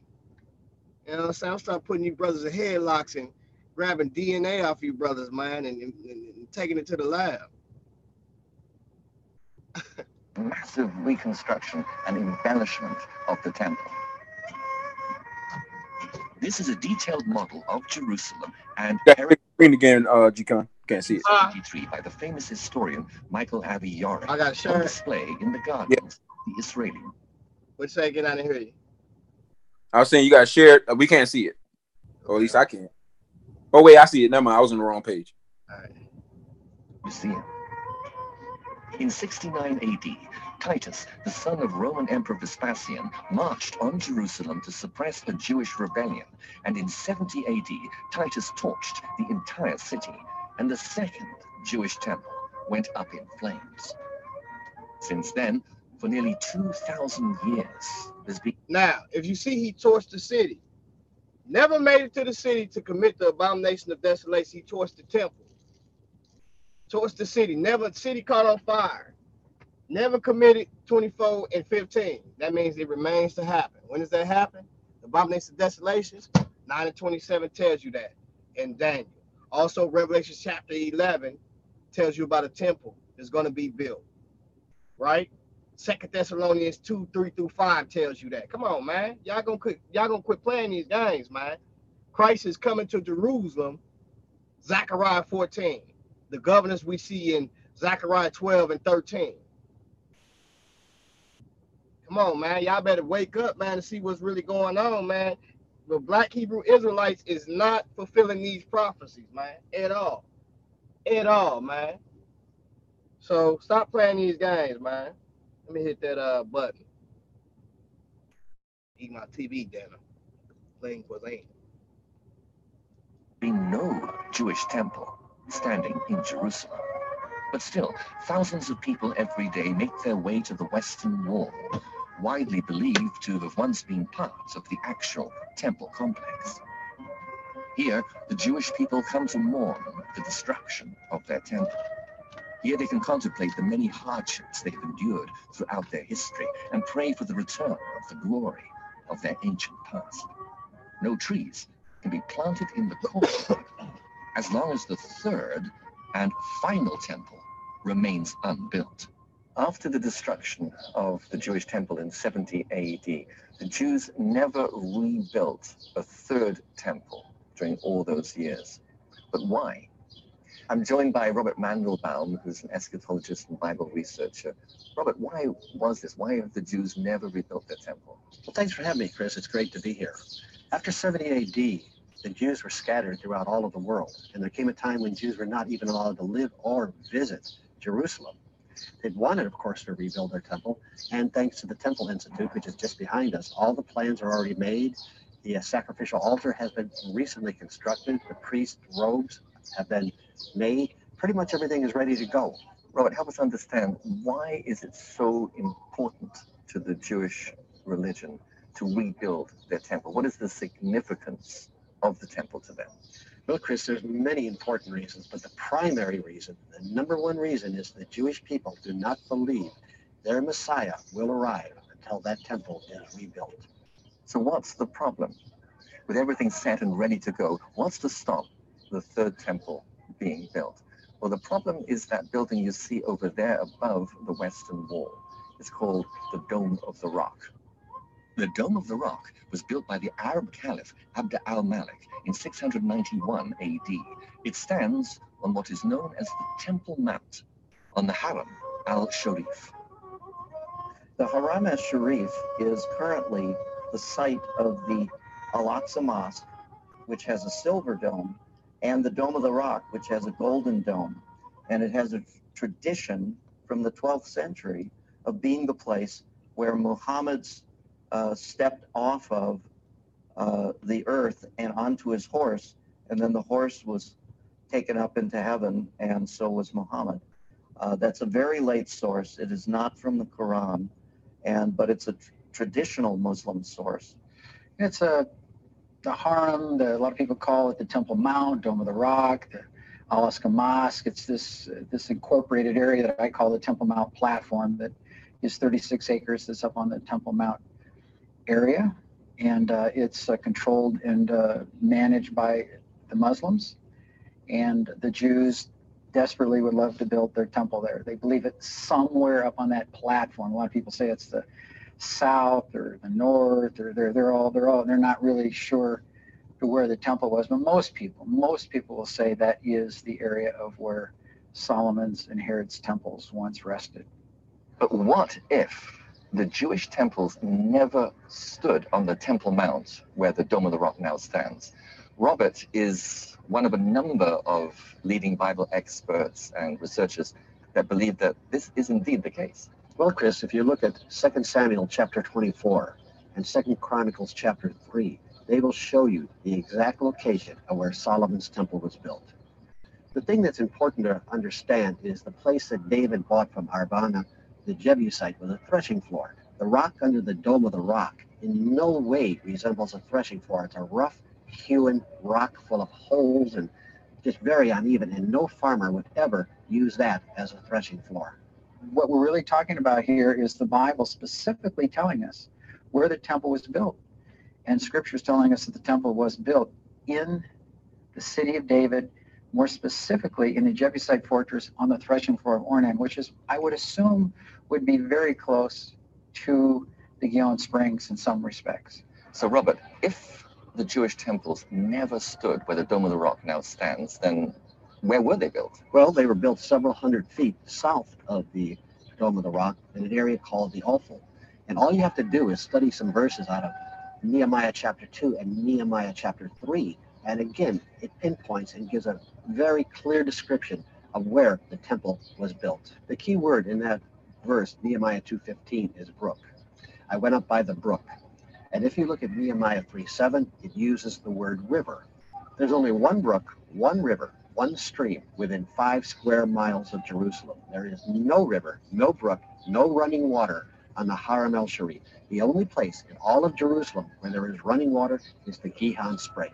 And where is the Gihon Spring in relation to where we're sitting now? Well, the Gihon Spring is just a few hundred feet south of where we are presently sitting. Do you want to take us down there? Yeah, let's go.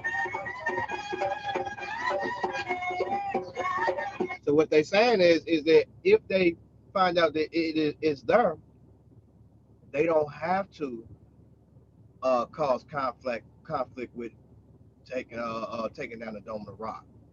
They can actually build their temple another 100 feet away from that temple, or what that, because the Holy of Holies, they believe, is right there on the spot where the Dome of the Rock at, or either part of it. They can build that temple a little bit of ways from that, and then you see that they're gonna have the temple, but the Gentiles still gonna be on the outer court of that. You know what I'm saying? The city.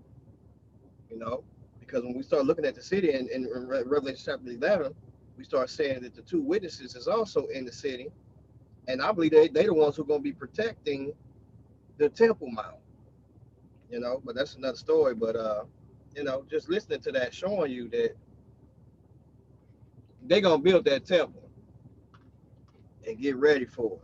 And not only is they gonna build it, the temple says the angel of the Lord was told to measure that temple and them that worship therein in the altar. So it's been prophesied on it. Can't say nothing else to that. Let's hit that play. Hey, that's Go ahead. I'm sorry.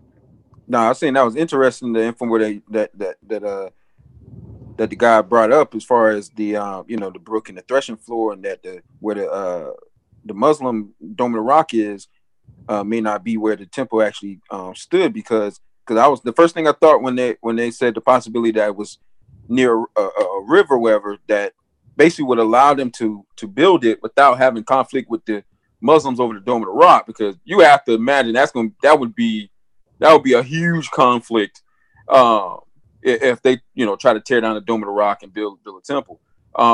But it seemed like it would be easier for somebody to, quotation mark, sign a peace treaty to allow the Jews to build a temple if they weren't building a temple where the Dome of the Rock is. It would seem like it would be easier to get that treaty passed. Mm-hmm. Yep.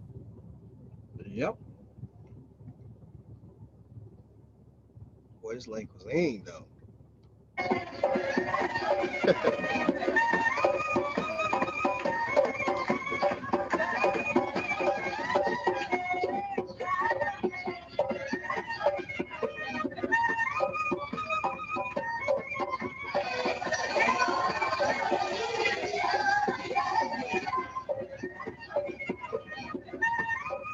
We come now down to the Gihon Spring, which flows out of Hezekiah's tunnel. First of all, tell us about Hezekiah's tunnel. Well, Hezekiah's tunnel was, of course, built during the reign of King Hezekiah, when Jerusalem was under imminent attack from the Assyrians.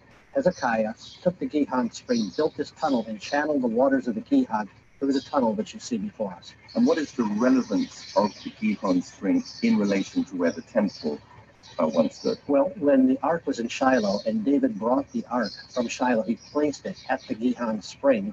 King Solomon was anointed king at the Gihon Spring. And when King Solomon, of course, became king, he built his temple, King Solomon's temple, which was built up the hill from where we're standing on the Ophel.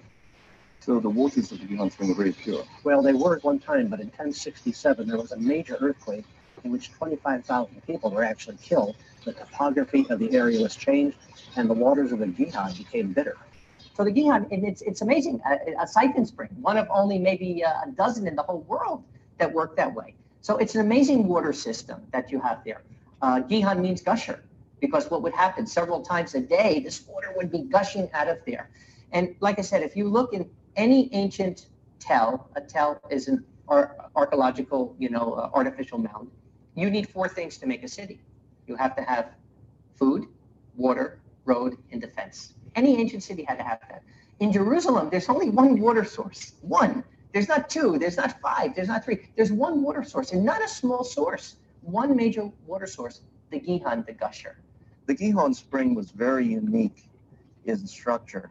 It is literally a siphon spring and well known to geologists and hydrologists of being something that can literally pump something at great height. The Gihon Spring is similar to geysers like Old Faithful, but without the heat, that it could pump water 40 stories, 400 feet from the bottom of the Gihon up into the temple. And there are 5 historical sources that tell us that it actually happened, that there was a fountain inside the temple. Besides the biblical information, the biblical sources from Joel, Ezekiel, and I see we got that boy Israel Doctrine in the building. Israel Doctrine Reloaded. What's going on, bro? You don't want to get that word.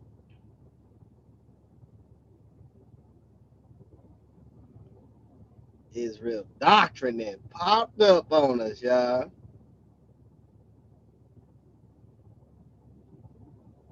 Israel Doctrine don't want that word, man. Oh, Israel Doctrine. Yeah, man, but yeah, man, so that's just a little bit of something, man. Y'all can continue watching that on y'all long time. You know what I'm saying? But it is what it is. Let's see something. Y'all see my screen still? Yep. All right, cool. What about now? What is it looking like? See the scriptures. That's what we want to look at then. Yeah, wow. You know what I'm saying? But yeah. Yeah, so you know, uh we see that this is talking about the city. John goes on to basically in Revelations 11, continue talking about the city and the 2 witnesses, you know what I'm saying? So, it is what it is, man. Like, I don't know if y'all want to add to that, but clearly, we see that Zechariah, let's go back to Zechariah, and what takes place, we have proved that Israel will be politically inclined. Zechariah 14 tells us that, behold, the day of the Lord cometh, thy spoil should be divided in the midst of thee. In other words, who is he talking about? Who's spoil? Israel's spoil. Everything that they own, whatever they had, is going to be divided in the midst of thee, in the midst of them. Watch why it's going to be divided in the midst of them. For I will gather all nations against Jerusalem. Notice he says Jerusalem. He ain't talking about the Mona Israel. He says Jerusalem to battle. In the city. He's talking about the city. This ain't talking about New York, Chicago, down there in Atlanta where Ron Shields at, none of that. It's not talking about none of that, And so, let's go, hold on for a minute. I heard somebody lean up this chair. So it says, for I will gather all nations against Jerusalem to battle, and the city shall be taken, and the houses rifled, and the women ravished. Watch what it says. And half of the city should go forth into captivity. So half of that city going forth into captivity. So there's somebody there, somebody going forth. Notice it says half of the city of Jerusalem. and the residue of the people should not be cut off from the city. In other words, everybody ain't gonna be cut off from the city, but half the city going into captivity. It says, then shall the Lord go forth and fight against those nations. That didn't happen in 70 AD. They were scattered in 70 AD, not gathered. Christ didn't come back to come and save Israel in 70 AD. He let the nations do what they gonna do because he prophesied that they was gonna do that. And fight against the, and it says, and they're gonna fight against those, he gonna fight against those nations as when he fought in the day of battle. Watch what it says. And his feet shall stand that day upon the Mount of Olives. And guess who he gonna be? He gonna be with the saints when he comes. He gonna be with the saints. And it says that Israel is gonna flee. He says in 5. Watch what he says. And ye shall flee to the valley of the mountains. For the valley, for the valley of the mountains, for the valley of the mountains shall reach unto Azul, and ye shall flee like ye fled before the earthquake. Like ye fled before the earthquake in the days of Uzziah. You know? So it is what it is. You know, you can't get past that. Israel doctrine.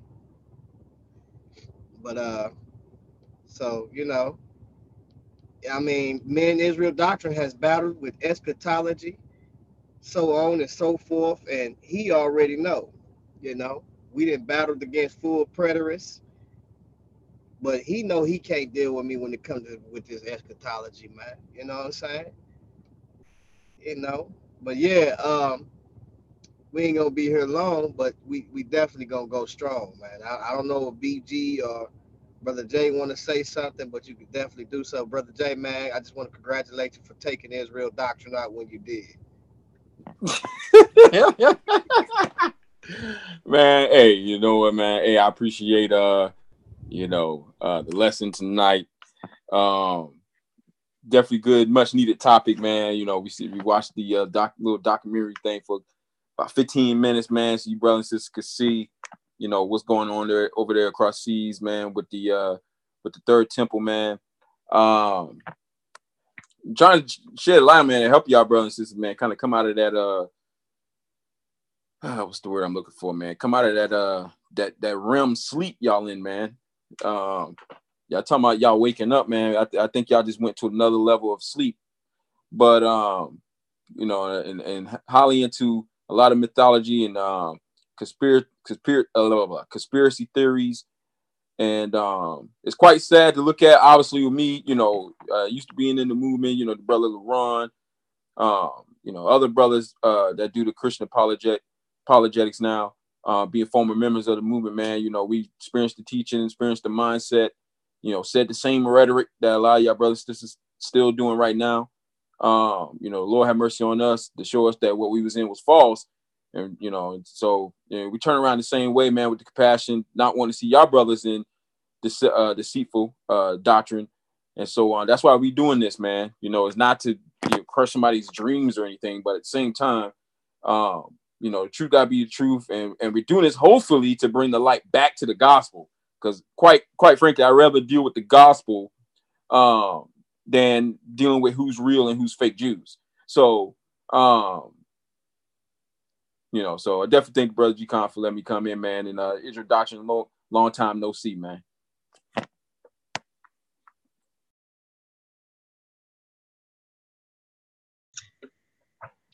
Yeah, it's definitely been a long time since I've seen Israel Doctrine. Israel Doctrine. Remember Israel Doctrine, you always got a place over here, brother, if you want to, whether you want to join in or, you want to talk about the law a little bit, because, you talk about circumcision, whatever you want to talk about, bro, just let me know. I don't think he wants to talk about circumcision anymore. Right. Israel Doctrine in the building. Long time no see. Yeah, but we got man, as you can see, man, we're gonna be doing, I'm gonna start doing YouTube, man, a little bit more, because I be off to Facebook, but to be honest, Facebook, man, they don't show no love over there, man. They don't show no love on Facebook. man. They don't show no love. We can't even get 2 to 3 watchers over there. You know, if I would have kept doing if I would have kept doing YouTube, I probably would have been having, more subscribers and everything. Make sure y'all click and subscribe to the page too. I'm gonna tell y'all like this. I'm coming out of retirement. When it comes to the flat Earth thing, brother, brother Sanchez got to get it. You know what I'm saying? Uh, uh, uh, Flat Power TV got to get it. You know who else got to get it? Your boy, what is it? Flat Out and Elected. You know what I'm saying? Rand Campbell. You know he got to get ran through. And we got what's the brother? What's the other brother to be with Rand Campbell? Arcane. Arcane. He got to get it, bro. Been around here teaching falsehood too long, man. You know, so we gonna start dealing with some of that flat Earth type thing. You know, I want to bring out some things that I've been studying because I've been in these mountains and a lot of stuff y'all been saying about the mountains and what y'all been saying about pillars and stuff like that. And we gonna show you that when you say a pillar of smoke, that is talking about a volcano. That's talking about a mountainous volcano. We're gonna show you that the pillars that holds up the heavens is the mountains. We gonna show y'all that. They gonna be mad at me. We're gonna show y'all what the firmament of heaven is, which is the expansion, right? We're gonna show y'all that every time you talk about the clouds, or, I mean, I'm sorry, every time you talk about the windows of heavens, it's talking about water. And when you talk about the windows of heavens, only place we see water at is in the clouds. So the windows of heavens is the clouds. So we're gonna talk about that too. We're gonna get it in with these brothers. We're gonna get into the Hebrew. I'm coming out of retirement. You know what I'm saying? I'm coming out of retirement on the flat earthers. You know what I'm saying? And it's just gonna be an exercise in fun and in love. It's nothing salvational. We just gonna do it in love. You know what I'm saying? Sanchez been over there embarrassing me, blocking me on his platform. You know what I'm saying? Doing all of those things that is really unorthodox. You know what I'm saying? You know what I'm saying? So, bro, we just gonna come with it, and we gonna show you what's going on, man. What haplogroup was Noah? I don't know. No, I don't know what haplogroup was Noah, but I do know this. I know that if Noah came up out where I think he came from, he had a J marker. I do know that. I know Abraham had a J marker too. Most of the people that you see that's in the Middle East, that's in those areas, that's in Iran and Arabia, they got J1, J2 markers, and then when you get up towards the Levant, what comes from those was JP209, West Asia.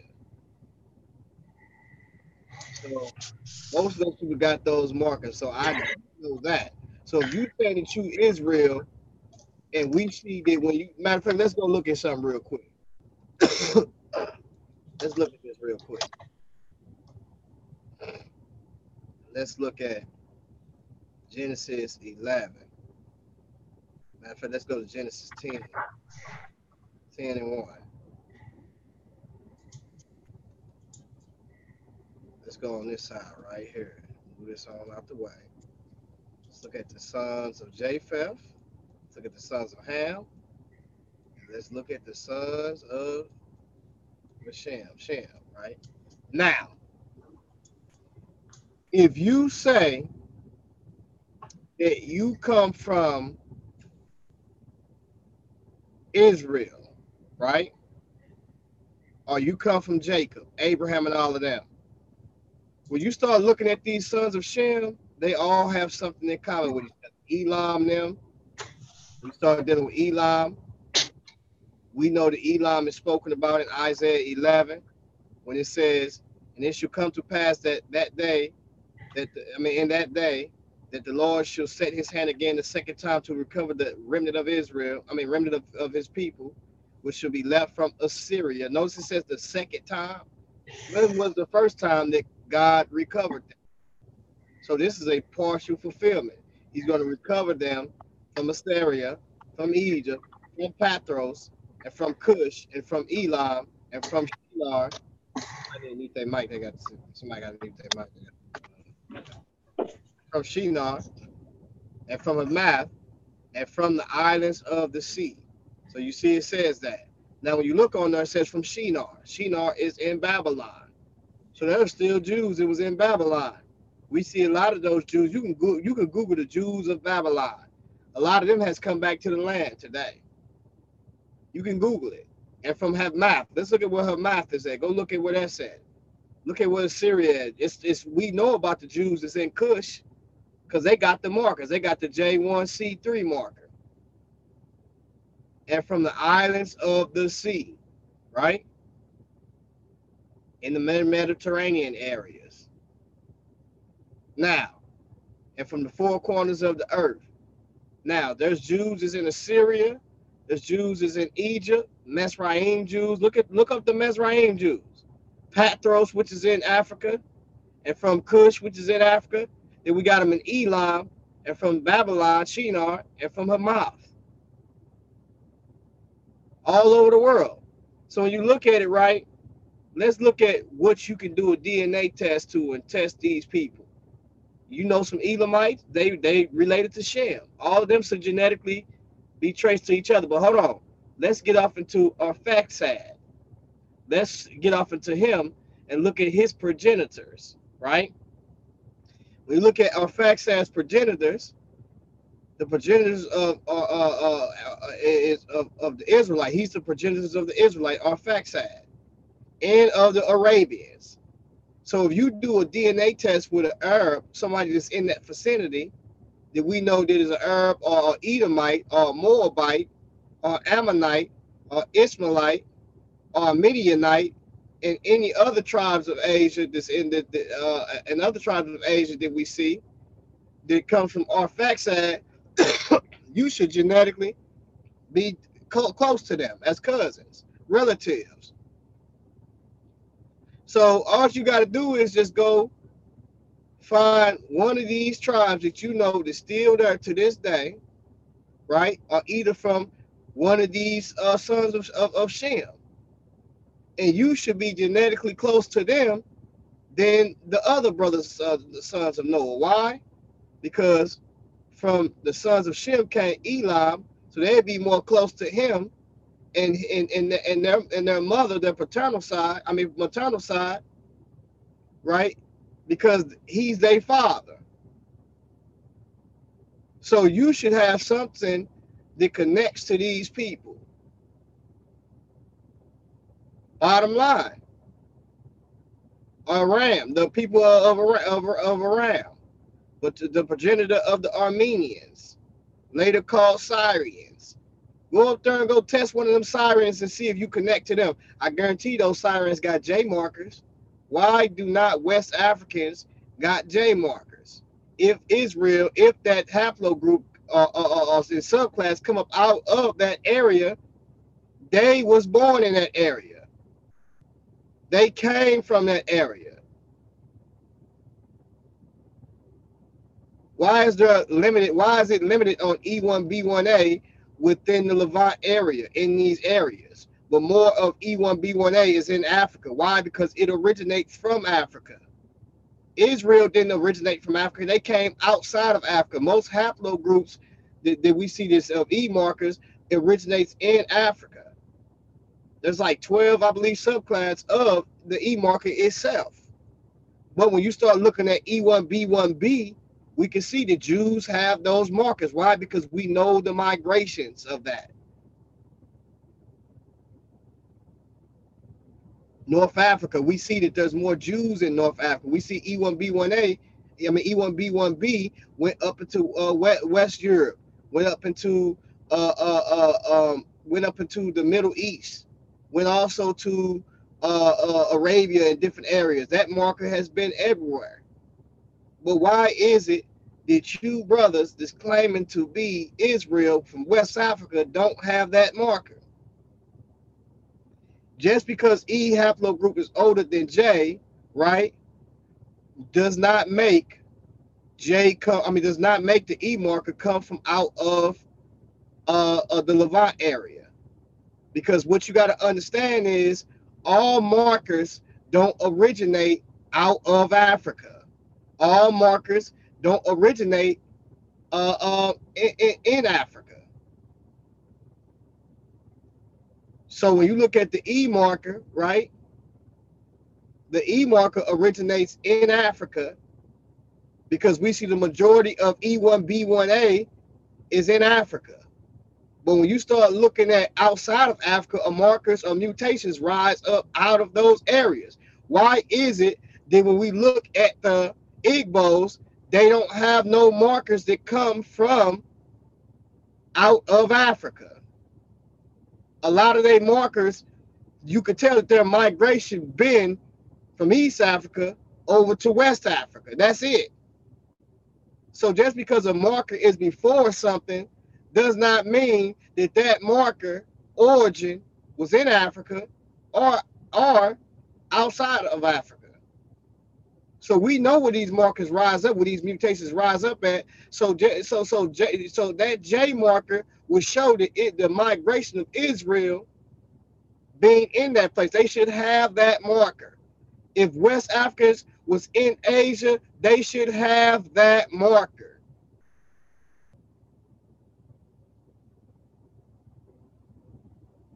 We know A is from Africa. He says all haplogroups came from A, right? But you're not hearing me what I'm saying.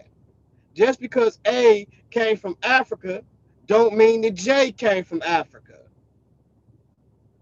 That mutation arose outside of Africa.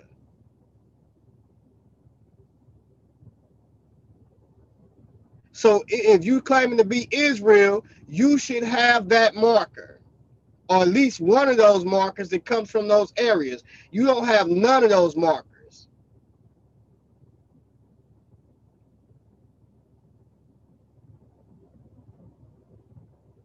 And when you look at the Igbo's autosomal DNA, what do you find in there? You don't find no markers that they got.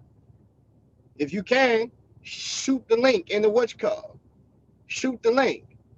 The Igbos did a test, and Maury came back and told them that they was not children.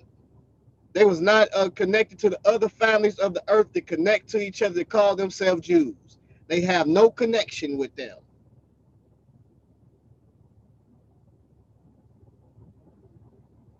They have no connection with them. Why don't they connect with the other Jews? Yehukanai? Exactly.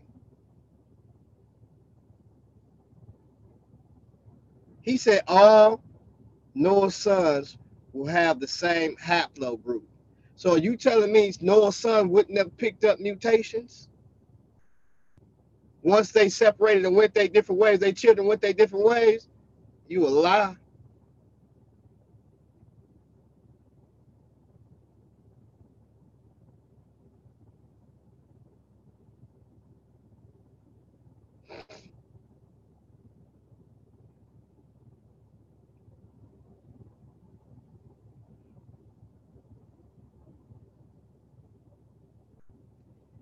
Number one is, why would Noah be haplogroup A?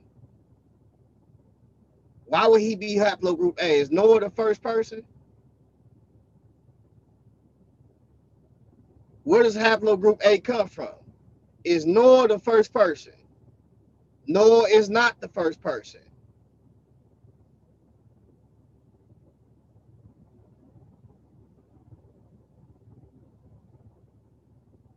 You had Sal call me. What you had Sal call me for?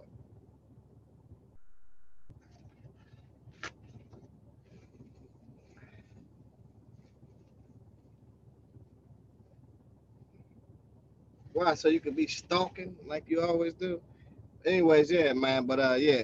So anyways, man, we gonna get on up off here, man. Make sure y'all click and subscribe. Don't play the DNA games with you. I had Ngozi to come and smash everything moving about what you was talking about DNA. You don't know nothing about. You said call You text me telling me, hey man, you think you can give me Ngosi's number so he can help me with my DNA? Come on, bro. Stop playing games, man. Go sit down somewhere, man.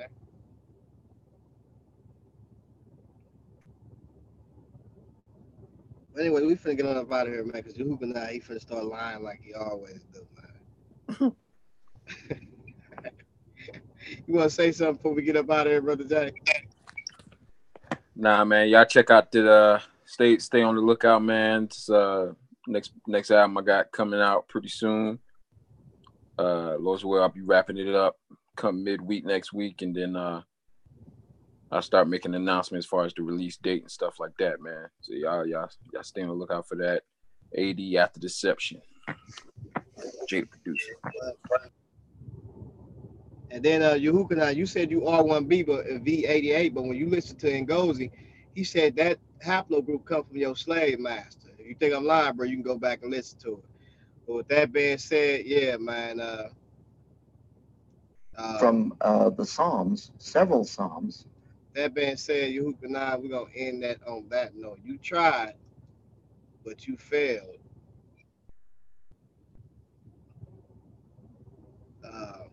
Hold on, y'all. Let me stop sharing.